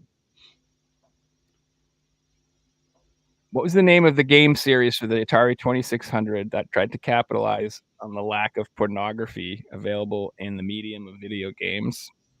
The development was deliberately sloppy and rushed because quality didn't matter. They only needed a product on the store shelves. Right. I actually don't know this one because I didn't really do a lot of history on these games because they were like out of the price range. So yeah, I never really looked at them. Well, this is what's funny to me because we're in 2024 arguing about Stellar Blade's cleavage, and I'm like, where have you been the last 40 years? Did you? We've seen a lot worse than that a long time ago. Like, I don't even like. Oh, goodness. Bachelor party. Wow. Yeah, I've got to pass this one to Mike. I'm not sure at all. I think logically the only word it could be is erotica. That's correct. Really? That was correct. It's erotica. It is. And with the dominating win, like, geez, man, you got 1, 2, 3, 4, 5, 6, 7 correct answers. Really? 7 correct answers. Reggie got a few though, right? Reggie got 4 correct answers. Yeah. Final score 7-4. Not bad. So congratulations. What's the prize? You get this cool music. Oh, Final Fantasy VII. Just leave that running for the rest of the show. I'll be happy. Let's be honest though, like if that played in real life every time something awesome happens, you wouldn't like fucking love that. You know what I mean? Like you're at work or something, and it's like you like finished your job. That played. Made a cup of tea or something. Yeah. Heck yeah. All right, now we also have a chat question. Do I have it? I think I have it from last week. So nobody got it last week, so I'll put it in this week as well. Basically, there's a picture, and you guys are supposed to try to like look at the picture, and try to guess the name of the game from the picture. Okay. So not you, Mike, not you, Reggie. This is for the chat. It's for the chat, right? Okay. This is for the chat. We'll be Someone quiet. show them a picture, and they can try to guess it just for fun. So this is question. So this is the game. These are the 3 pictures. You got to kind of piece it together. I'll let you think about it. Nobody got it last week, so we'll just keep putting it up there until someone gets it. There we go. Good shit, man. That was fun. The lady with the tomatoes, hilarious. Heck yeah. So, you guys got any pickups you want to show off? Oh yeah, the pickups part of the video. We made it here. Who wants to go first? Oh well, Reggie's all about the pickups, isn't he? So I think you should go first, Reggie. Let me go first. Let me go first. No. I only have like 3 things. Let me go. I don't want to follow nobody who has good stuff. I've been there. Trying to do my- Someone's like, I have Metal Slug on the Neo Geo, and I'm like, I got the new Kirby. And that is cool. No, my friend was showing off his copy on the BBC News the other day. Actually, his copy of Metal Slug Neo Geo made the insane. mainstream news. Yeah, I think it's worth what, 25 grand now or something crazy. Yeah, I think it's around $30,000, something like that at least. It's Nuts, absolutely nuts. crazy. Deposit. So for it. I just got a few pickups, nothing too crazy, but I've randomly decided to pick up all of Disgaea games. This guy, Yeah, they're little strategy games. There's like 7 of them now, 8 of them, 7 of them, something like that, crazy. And a lot of them are on the PS4. Like I think only 2 and 3 aren't available, but you can get like 1, 4, 5, 6, and 7 all on the PS4. So I'm just gonna pick them up. They're cheap and they're RPGs, and I like them. And they don't that whole sentence doesn't stay that way for very long. So if you like want RPGs later on down the line, NAS games and stuff, they're always stupid expensive. So I'm just picking them up now. This is like $20 or something. So I grabbed that one. I also picked up 5. I already have 7 and 6. So I think I just need 4. And then 2 and 3, I can either pick them up on at the PS2, or I think they're on the Vita, maybe. Yeah. Did I play it on the PSP maybe back in the day? 1 and 2 is on the PSP because I own 1 and 2 on the PSP. That's where I played it. Yeah.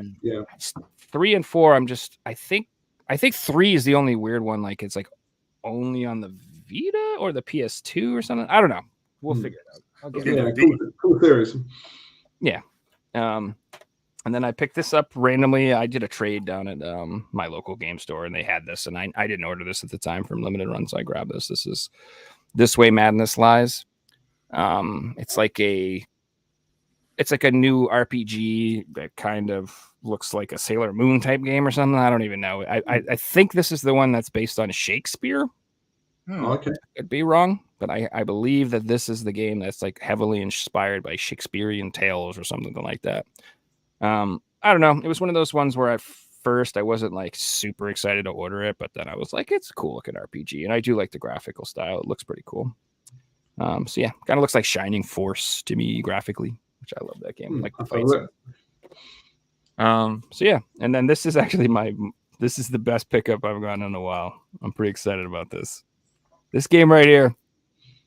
Like, I'm just gonna be honest with you. Like, if you collect PS4 and you don't have this game, I don't know if you're doing it right. Like, this is like a must-have. You have to have this, Reggie. If you don't have this, you got to get it. Everybody, this is. I'm hyping it up. You guys feel hyped? Is this hyped enough? Is it hyped enough? There it is. Sven der Snurkenaut. Which I'm pretty sure. I don't know that one. So I'm pretty sure like this entire game is about like you're a sheep who has sex with other sheep. Yeah, that's what this is.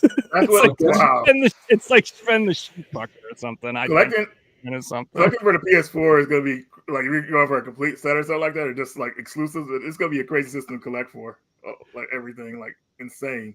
Yeah. With all the indie releases on there as well. Yeah, it's gonna be.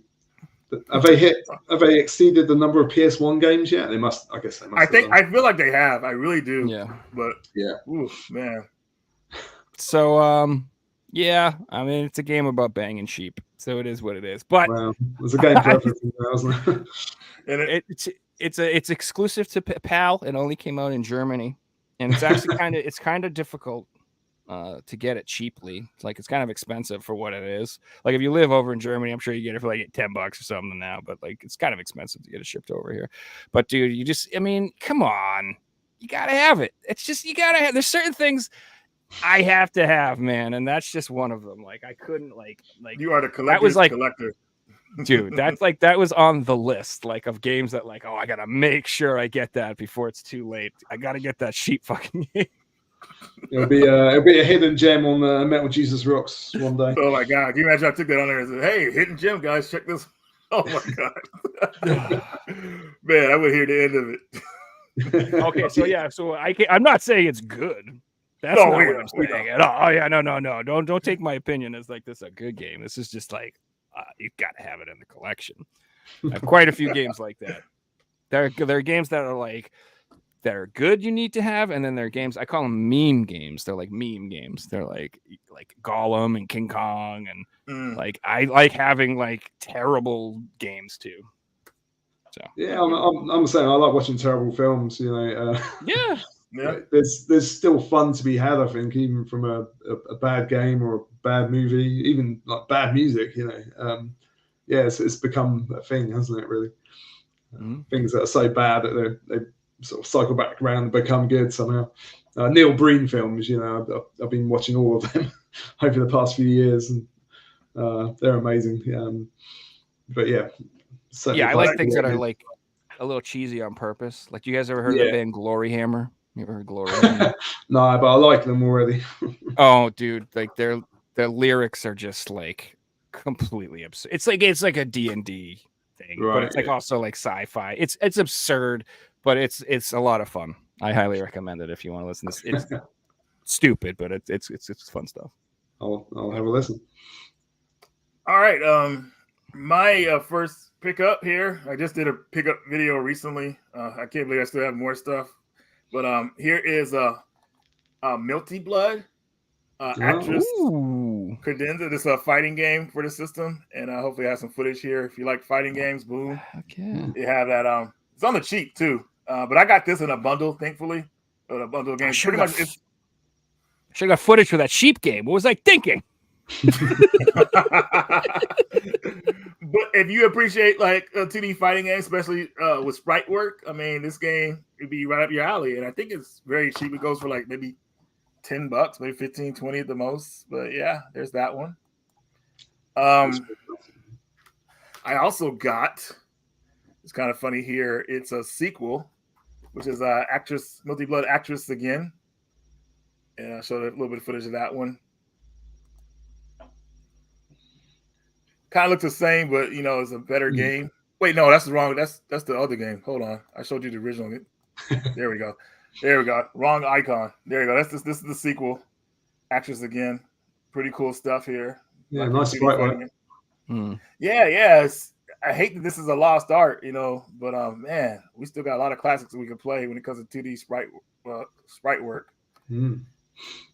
So there's that one, and let me see here. There it is.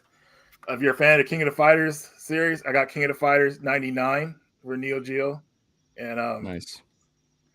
Yeah, 99 is like, I think it's the second to last one that SNK made before they went bankrupt, but it's a pretty solid game and everything, especially if you like the strikers and all that type of stuff.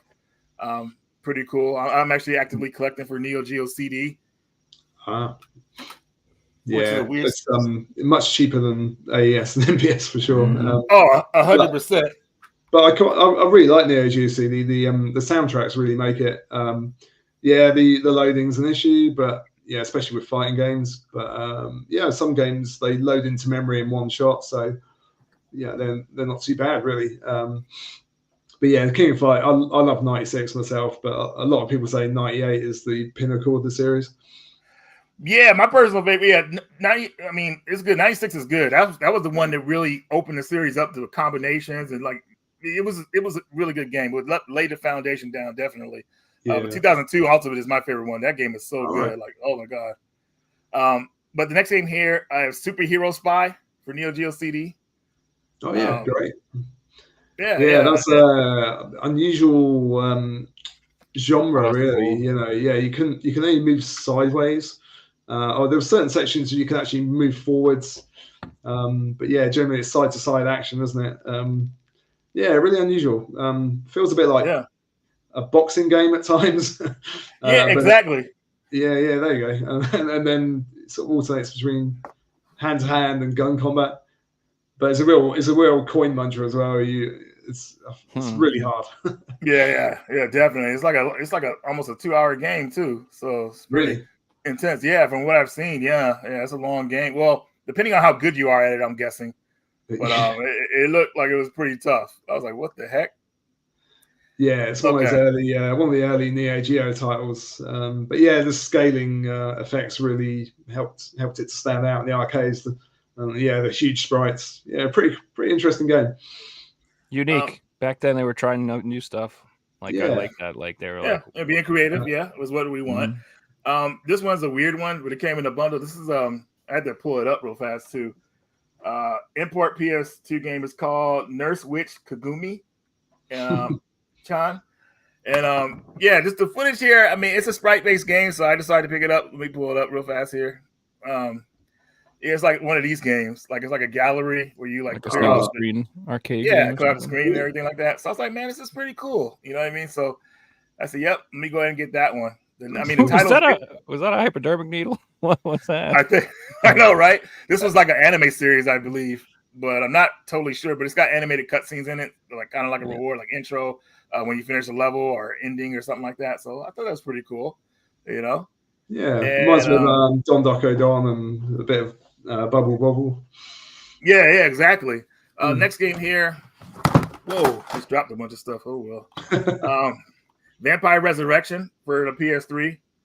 This is like Darkstalkers 2 and 3, I believe, in a collection. Yeah. And great game. There we go.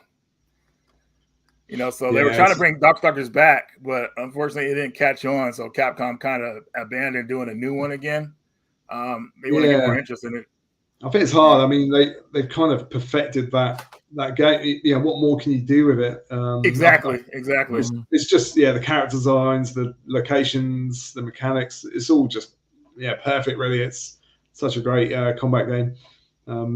But hard to really improve on it. I think. It'll make it seem it's like almost a perfect game. Yeah, I wouldn't take it into 3D. I think the sprite, the pixel art's just incredible in that game. Exactly. Next game here is a hidden gem. I've talked about this on my channel before, and hopefully, Joe, you have this game. I'm pretty sure you do. It's not expensive, thankfully, but this is Tokabot for the PS2. Oop, I showed the footage too fast. The game reminds me of Mega Man Legends, and it just total hidden gem, man. Nobody knows about it, unfortunately. It's pretty much an adventure game where you use these Tokabots, these robots, use them as weapons, like our accessories to kind of get to certain parts, like of these temples you go to.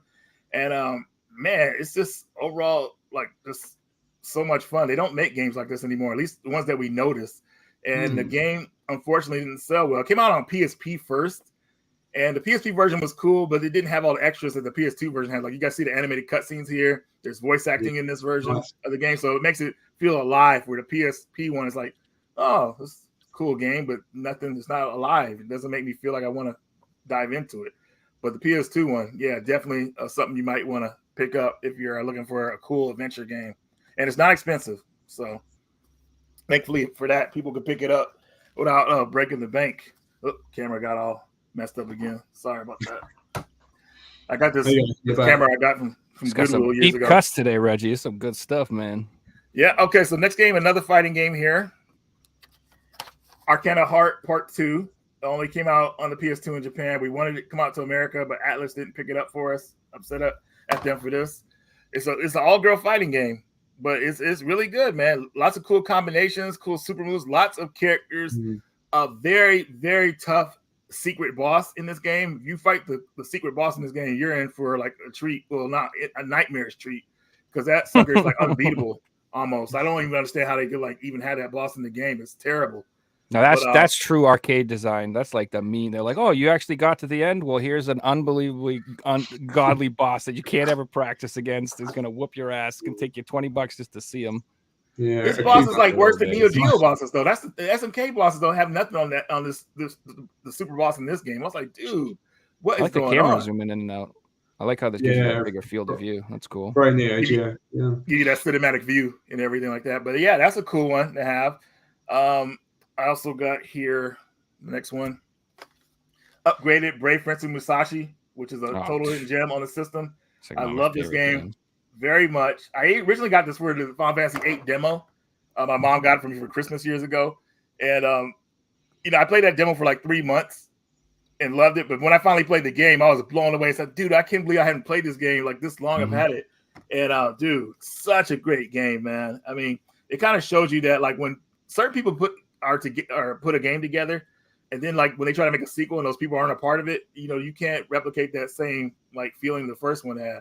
I mean, this one, the people who made this game did a great job, man. It's just, I actually want to play it right now probably after the stream, just to kind of feel that nostalgia again. But yeah, Reference to Musashi definitely ahead of its time. Yeah, I mean, I've told you this story before, but like that's the game that started all this madness for me, right? Yeah, I had, really? Yep, dude. I was just sitting there, like, so that was one of my childhood games, and that was like a very unique experience. You know what I mean? And like, I just sitting around one day, and I literally was like, "Damn, I want to play Brave Friends and Musashi." That's like how my whole collecting thing started, was that particular game. And I remember I let my friend borrow it, and I called him, and I'm like, "You still got that game?" And he brought it over like in shame. It was like completely annihilated, like cracked in half, like just like beyond repair, like dead beyond dead. And he was just like, oh, and I'm like, oh. So that's the thing about borrowing games today. You could just tell someone, hey, let's download it, man. You don't have to borrow it from me. Just download the game. Oh, I straight up just tell people no. I'm not a nice person. No. I would literally rather I give someone like buy an extra copy and let them borrow that. You can give it back when you're done.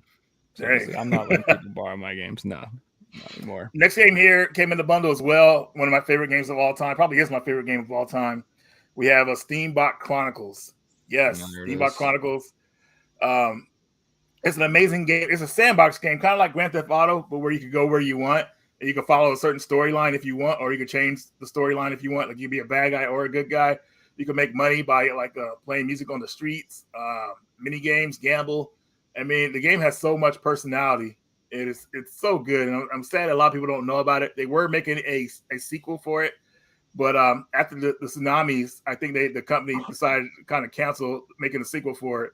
It's going to be available on the PS3, and yeah, I'm hoping that somebody will pick it up because they got a lot of work done on the sequel for it. But yeah, it's such a good game, guys. If you haven't played Steambot Chronicles, I would say definitely, add that one to your radar if you can find it for a good deal. Was there like a spin-off of that game, or like a on the DS PSP? Yeah, PSP had two spin-offs. One was like story based, and one was like based off of a mini game that's in this game. But you can see how the music is played in the game. Like you can play music and everything, and you guys can follow the line. So yeah, man, there's a lot going on in that game.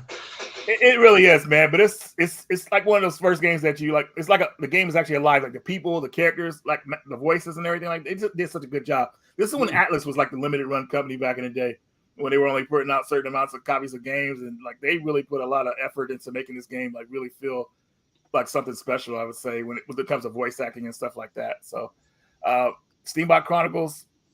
Hopefully, some people will add it on their radar. And then, oh yeah, almost done here.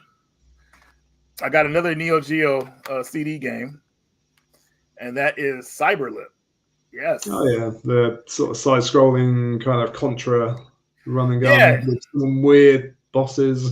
Very weird bosses, man. This game has some nightmare fuel for real. Yeah. I was like, what the heck is this? And they start you up with this pellet gun kind of. When you get the little upgrades, you're good and everything like that. But man, some of the bosses are like, dude, just like, and that's hardcore Contra. I was kind of comparing it to that one. That's probably one of the best run and gun shooters I've ever played. Like seriously, but going back years, that's the nightmare fuel right there. Ugh. Look at that thing. Like, ugh.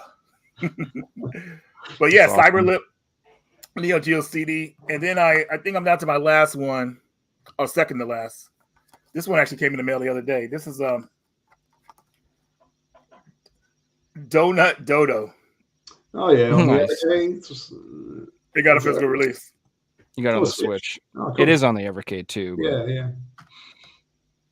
It's on the new Sunsoft. Yeah, it's got a real 8-bit vibe. I love single screen games. I think it's. Me too. I think if you can create a game that works in a single scrreen, then you've done well. Oh yeah, 100%. And then they have a 2-player version. I think that's coming out for it because I believe this game is in arcades and everything. So right. Pretty cool.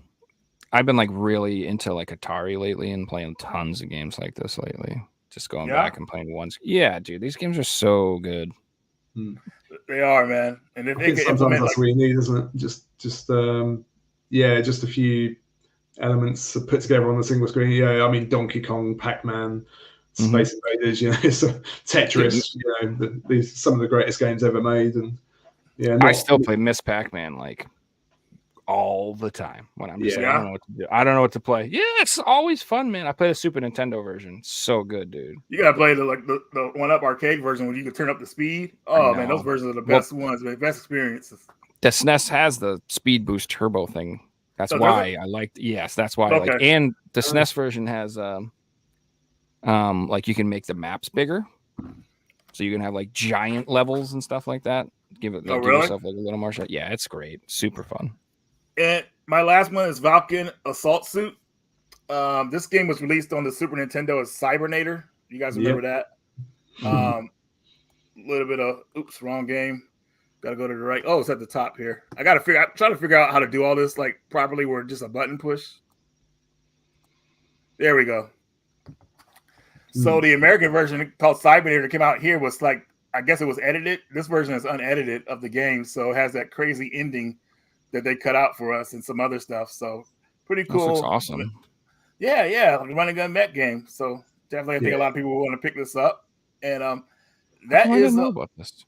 I'm amazed. Any type of game like this, I feel like I'm all over this. I'm amazed I haven't heard of this. It's Konami at their best, really. In the early to mid 90s. It's excellent, great soundtrack as well.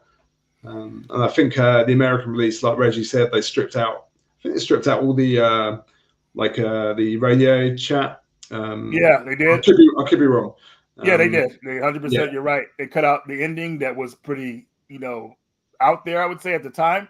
And they cut out a lot of stuff they didn't need to. They didn't let the game like be its own thing. And obviously, they changed the name of it, which is weird. Cybernator. They thought that was a better name. So, but it got a re-release recently, and I picked it up. So happy to have this and everything in the collection. So and that's pretty much it. Is that Japanese only? No, it came out to America as Cybernator, but the Japanese version this version right here was released by a company, Retrobit. Okay. So I thought you meant like back in the day it came out as Cybernator or something. I didn't know. It did. Yeah, it is. Yeah. It did. Okay. Yeah, in Europe as well. Yep. So that's it for me. That's sick, dude. Good stuff, man. See, this is why I went first. Now my sheep fucking game ain't gonna hold up. No, man, that's gonna be maybe in the long run it will. Someday that'll be the most valuable game shown in this video. You mark my words. You get that Watto graded. That's right. You're the only copy that's not all sticky. Congratulations. You get the highest grade. Sorry. Go ahead, man. What you got for us? You want me to go through what? I've been picking up a few things recently. Trying to get some Super Famicom games because they're very hard to come by in good condition. Another game. That's Area 88 or UN Squadron as it's known in America and Europe. Recently watched the anime with my daughter and she loved it. It's quite brutal, but excellent anime, excellent game. You know what's funny about that game? Oh, good, Reggie. Yeah, we actually worked with. Oh, sorry, Reggie. No, you're good. The arcade version, the Super Nintendo version, is actually considered better than the arcade version. I would say so. Yeah, it's more of a console game, so you've got the mission select screen, and it's just got a bit more meat to it, a bit more depth. It's excellent. We actually work with the Japanese musician Manami Matsume, who wrote the soundtrack for this. So I had to pick that up. What else have we got? Also grabbed Axley. I'm a big fan of Capcom and Konami, so I just like to have a lot of the classics from their back catalogue. So if you guys don't know that game, that's an amazing shmup from the SNES, and it's got like insane perspectives. Horizontal and vertical shmup all in one. Like all over the place. That's lots of things, but it's really cool. Yeah, again, it's just Konami at their best, really. Real technical showcase for the SNES. Great soundtrack, great level design, boss design. Everyone should have it. Another. That's got to be an expensive game, though. Actually, it's close to like $100 now. Anything good is anything that's good is expensive. Yeah, especially with these Super Famicom games, they're hard to get in nice boxes. So yeah, you have to pay a few quid more, sadly. But yeah, I also picked up Castlevania 4. Oh, there it is. Nice to have that in good condition. Right. Yeah. And Contra as well, Contra 3 or Contra Spirits. Which is just one of the best Super Nintendo games or Super Famicom games. Then I've been getting a few PS1 bits as well. Time Crisis. Yes. Ace Combat 3. Again, I think in the same way that Konami and Capcom really dominated the Super Nintendo, I think Namco really dominated the PS1. So I've been just picking up Tekken 3. a lot of the classic Namco stuff, really. Tekken 3, Ridge Racer Revolution. Tekken 3 at the time was just light years ahead of everything. They didn't even know it was going to be like. They didn't even know if the PlayStation could handle it. I remember, and it looked great on the PlayStation amazing. 1. It's nuts, wasn't it? Yeah, they upped the resolution and somehow squeezed more performance out of the machine. Yeah, it's just an incredible game, and I think they still play it at tournaments now. You know, it's still considered as a good Tekken game. Now you have to pay to play Eddie Gordo. Do you?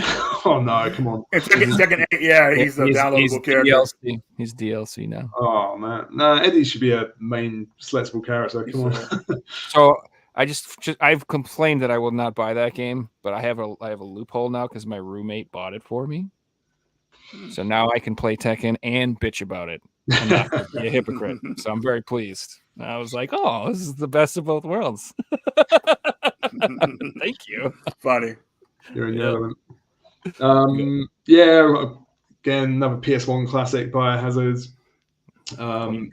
Also known as Resident Evil to you guys. Bridge 4.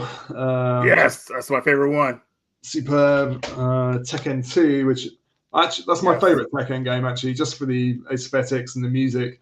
Everything just clicked with Tekken 2. The intro was hot in that game. That's my favorite intro music. The intro they played in that game. Oh my god, it's so good.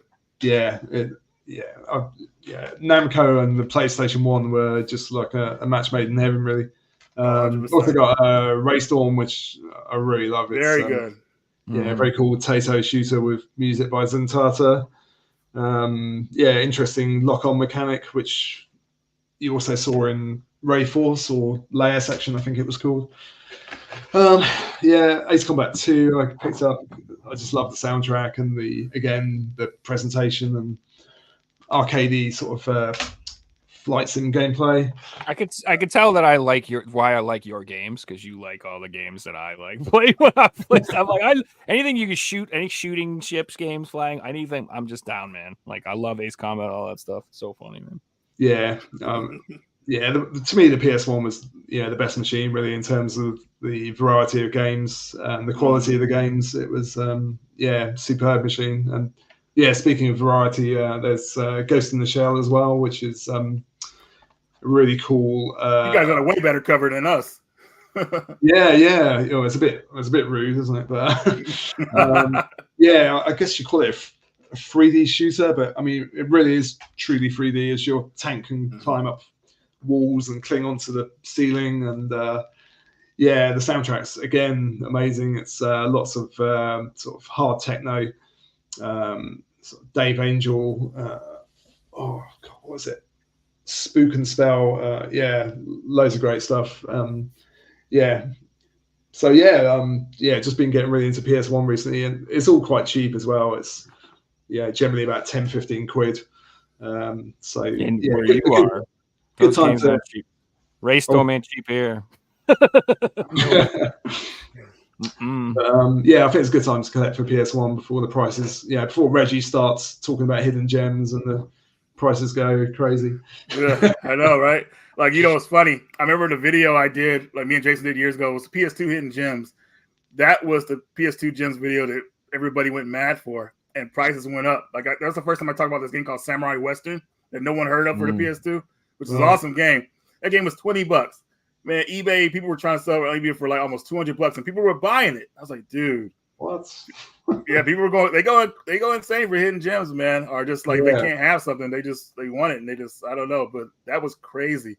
So nowadays, when we talk about hidden gems, we try to do more modern games so everybody can like have access to them. Because when you do hidden gems on old games, they're like are sold secondhand. That's when the people can scalp up the price or whatever like that. And then but yeah, good old hidden gems. Oh, one more game I got. I didn't have footage for it, but I'm happy I finally got it. And Mike, I thought you might want to pick this one up, man. This game is cool. It's called CyberOrg. CyberOrg. Yeah, it's made by Squaresoft. And it was made in 1999. The game's in English. It has Japanese text, but it's fully voiced in English. It's like this crazy story mode. These characters well, I can't go too much into it because I haven't played it yet, but it's awesome, like kind of like a beat 'em up dungeon crawler adventure in a way. Not dungeon crawler, but it's like it's a crazy game that a lot of people don't know about. And it's one of those games that should have came out to America, and it would have did well, but I guess they didn't think it would sell or whatever like that. But Squaresoft did a good job with the development of this game. Like the production values are high. Have you got any footage? Yeah. No, I was going to capture footage, and then it was like last minute because I didn't capture footage for this one. But I'll send you some footage later though of it, some good footage of it later. Yeah, it'd be interesting. I might have played it, but it kind of rings a bell. Yeah. Well, it was funny. My buddy's in Japan right now. I said, "Hey man, can you find this game for me?" He said no one had it, and I was like, "Dude, let me just go off eBay." So I got off eBay, and it got here quicker than normal. Like I ordered it from Japan, it got here like 3 days. I was like, "Wow, that shipping was awesome." Fixie? Maybe it was Fixie. Yeah. Was it Fixie? Yeah, maybe. No, that'd be cool if it was Fixie. I would ask them for a discount. But anyways, CyberOrg, PS1. I love the art. Yeah, dude. I don't know. Maybe it's just the old nostalgia hit me, but I'm like just been so obsessed with late 80s, early 90s anime lately. Oh my god, like that style of artwork. It's so good, dude. And like I think I just hate computer everything. I don't like computer generated anything. I like hand drawn cartoons, man. I like practical effects in my movies. I like the old way they used to do it. Like I'd rather watch like puppets and like the Jim Henson stuff than the new Ring of Power. I don't give a crap. Like I don't know. Like it just doesn't. We're not talking about video games, obviously. Those I'm kind of expect those to be computer graphics. You know what I'm saying? Yeah, I'm talking about films, and I'm talking about like I don't know certain things. Like I don't know, man, it doesn't look right. Yeah, stuff gets watered down eventually when they find easier ways to do things. I mean, the golden era of anime, obviously, to me, was the late 80s, early 90s, mid 90s. You could say even late 90s too. Video games for me, golden era, PlayStation 1 to PS2 era. That era is like untouchable to me. But yeah, it's just like, man, true animation is just not really hard to find it these days. Like, wait, that stuff was animated because remember when they called it Japanimation? Yeah. Yeah, it was called Japanimation back then. It's like that. It had its own little title. I used to go to Suncoast Video. Whoa. They had a Japanimation section. And like if you wanted a tape, like a cassette, they were like $80. And you had to order them basically because all they would have in stock would be like maybe a couple Dragon Ball Z's. Like a couple, like that's it. And then anything with like 3 episodes on them. Ugh. Yeah, and so basically, if you wanted anything cool, you would have to order it, and it was so expensive. It was like $80, $90, and stuff like that to get VHS tapes back in the day. Back then, dude. So I remember. Sorry, I used to get I had a friend from Hong Kong, and he'd lend me VHS tapes of Dragon Ball and Saint Seiya, series like that. So yeah, that was my introduction to anime, really. Although I suppose we had Gatchaman in the form of Battle of the Planets. That was a great series that showed on British TV. And there were a few others, but I think there was a lot of French and Japanese collaborations like Ulysses 31. But I remember we had a label called, confusingly, it was called Manga. That was the name of the label over here that distributed anime. But yeah, they put out Akira, Fist of the North Star, Dominion Tank Police, Wicked City. Yeah, loads of great Wicked stuff. City. Wow, that's another one. Oh my gosh. Yeah, I just bought that recently and watched that again. pretty screwed up. My favorite scene is the really airport is. scene when they're walking in the airport and they're looking at each other and they start running, and then all of a sudden they just start fighting each other over the fence. I love that scene so much. But yeah, weird movie. Yeah, I mean, not as I- weird as Urotsu Kodoji. Those two films were, really out there. But, yeah, probably scarred me for life, actually. Well, that's what's so funny. Is like I was posting on Twitter about it. I'm like, I've decided to pick up all these animes that I used to watch when I was a kid, and then I rewatched them, and I was like, how the was I watching this when I was a kid? Yeah. Who let me watch this? This is outrageous. I can't believe I was watching this. I'm amazed I'm not more embarrassed than I am. Maybe I am. I don't know. But like, that's why, like, I guess, like, when everybody's talking about the censorship and stuff these days, I'm just like, what is going on? I grew up with way worse stuff, just crazy stuff. Like, I remember watching Hellraiser 3 when I was like 12, watching that guy, this girl get her skin ripped off. I'm just like, Yeah. oh my God. And now we're like, we better turn down the blood in the game. I'm like, what? How are we regressing? How could we possibly 30 years later still being like the same argument we had with Mortal Kombat 2? Like, oh, there's blood in the game. Like, come on, dudes. Like, are we just standing still? Are we going back in time? I don't know. It's crazy to me. And we have ratings. It says M for mature. Yeah. What else do you want? I think if the rating on the box is clear enough, then it's really down to the adults have really got to be more responsible and not let their young kids play such games, but that shouldn't spoil it for everyone else. Exactly. No, and you shouldn't be playing games if you're easily offended. Like, you don't get the new Grand Theft Auto if you're going to be upset about it. Just don't play it. Yeah. Get Animal Crossing. You can go catch some fish. Have a nice day. You don't have to do that. Like, it's a weird.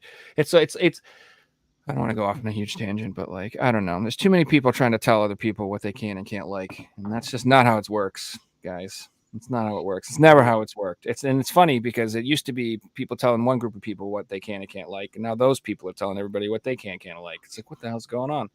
It's that none of it makes sense. Why doesn't everyone just leave each other alone and just make fun of each other like we're like normal? Isn't that how we should handle things? That's how we should handle things. We should just all be able to make fun of each other and have a good time. I don't understand. You know what I mean? Like, if you want to make fun of me for liking boobies and Stellar Blade, go ahead. I don't care. Knock yourself out. You can make fun of me all you want. Doesn't mean I don't want to play that game and I don't want to look at them. I don't give a shit. I don't care if that bothers you at all. It doesn't bother me. But if you want to make a game that has, like, a bunch of hideous looking women in it, knock yourself out. It doesn't bother me at all. I would never tell you not to.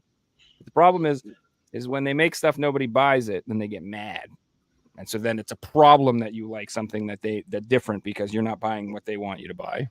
So that's what it's down to. You can't force people to buy stuff. You can't force people to like your stuff. It's just not how it works.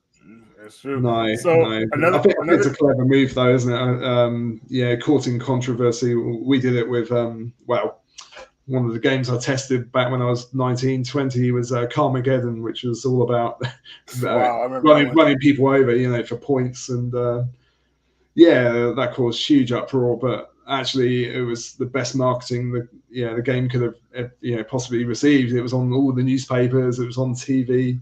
I think even the Pope wanted the game banned. So, you can see why certain companies will exploit that controversy for financial gain. I don't blame them, but I don't think we'd go down that route. So another thing too, just right before we go again, I want to tell everybody about the store. Bitmap Bureau store is back up.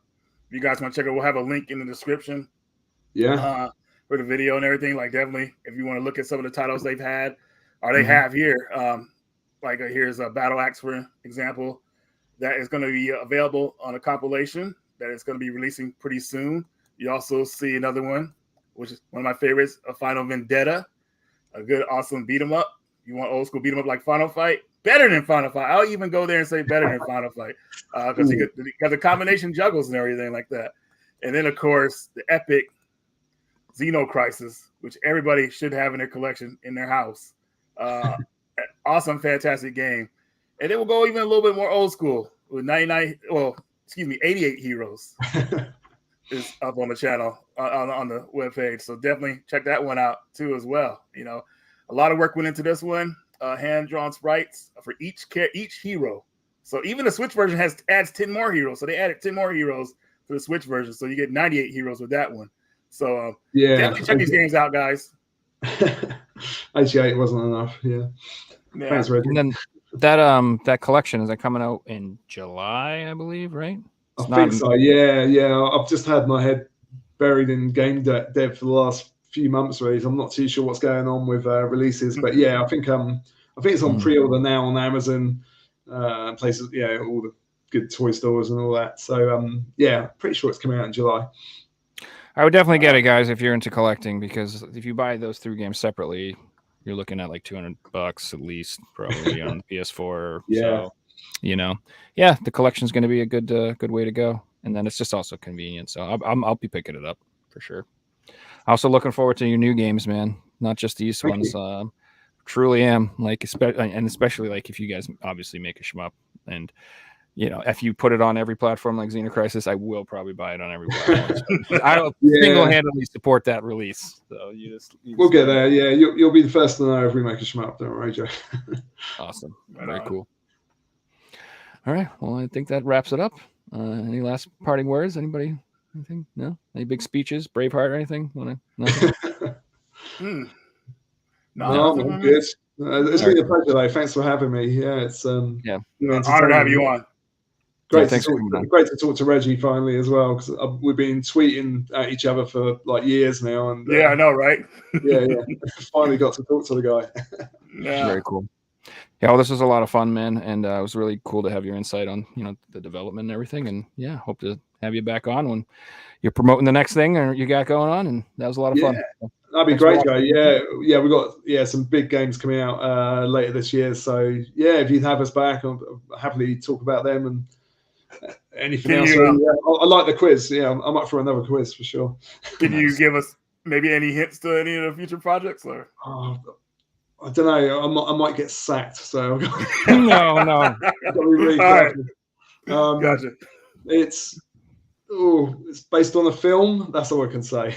Okay, cool. Based on a right film. on. That's suitably vague. There you go. You can speculate as much as you like. Adventures in Babysitting confirmed. Let's go. No.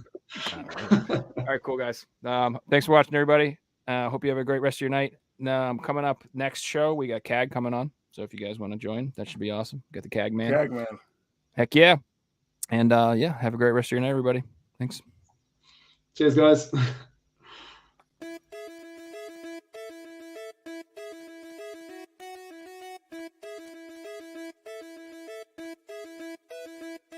You found the coolest place to be, the PlayStation Collecting Mix. Come on, won't you stay with me? Welcome to the show. Gather round the boys and girls, collectors from around the world. Let's show the people what they need to know. Welcome to the show. Gonna talk to guests, only got the best. Gonna put their knowledge to the test. Gonna laugh and eat, gonna live the dream. Gonna show you things you've never seen. Gonna sing the song, gonna break it down. Gonna run this party all night long. So come on, everybody, let me see you dance. Get yourself ready, you can one more chance. You found the coolest place to be.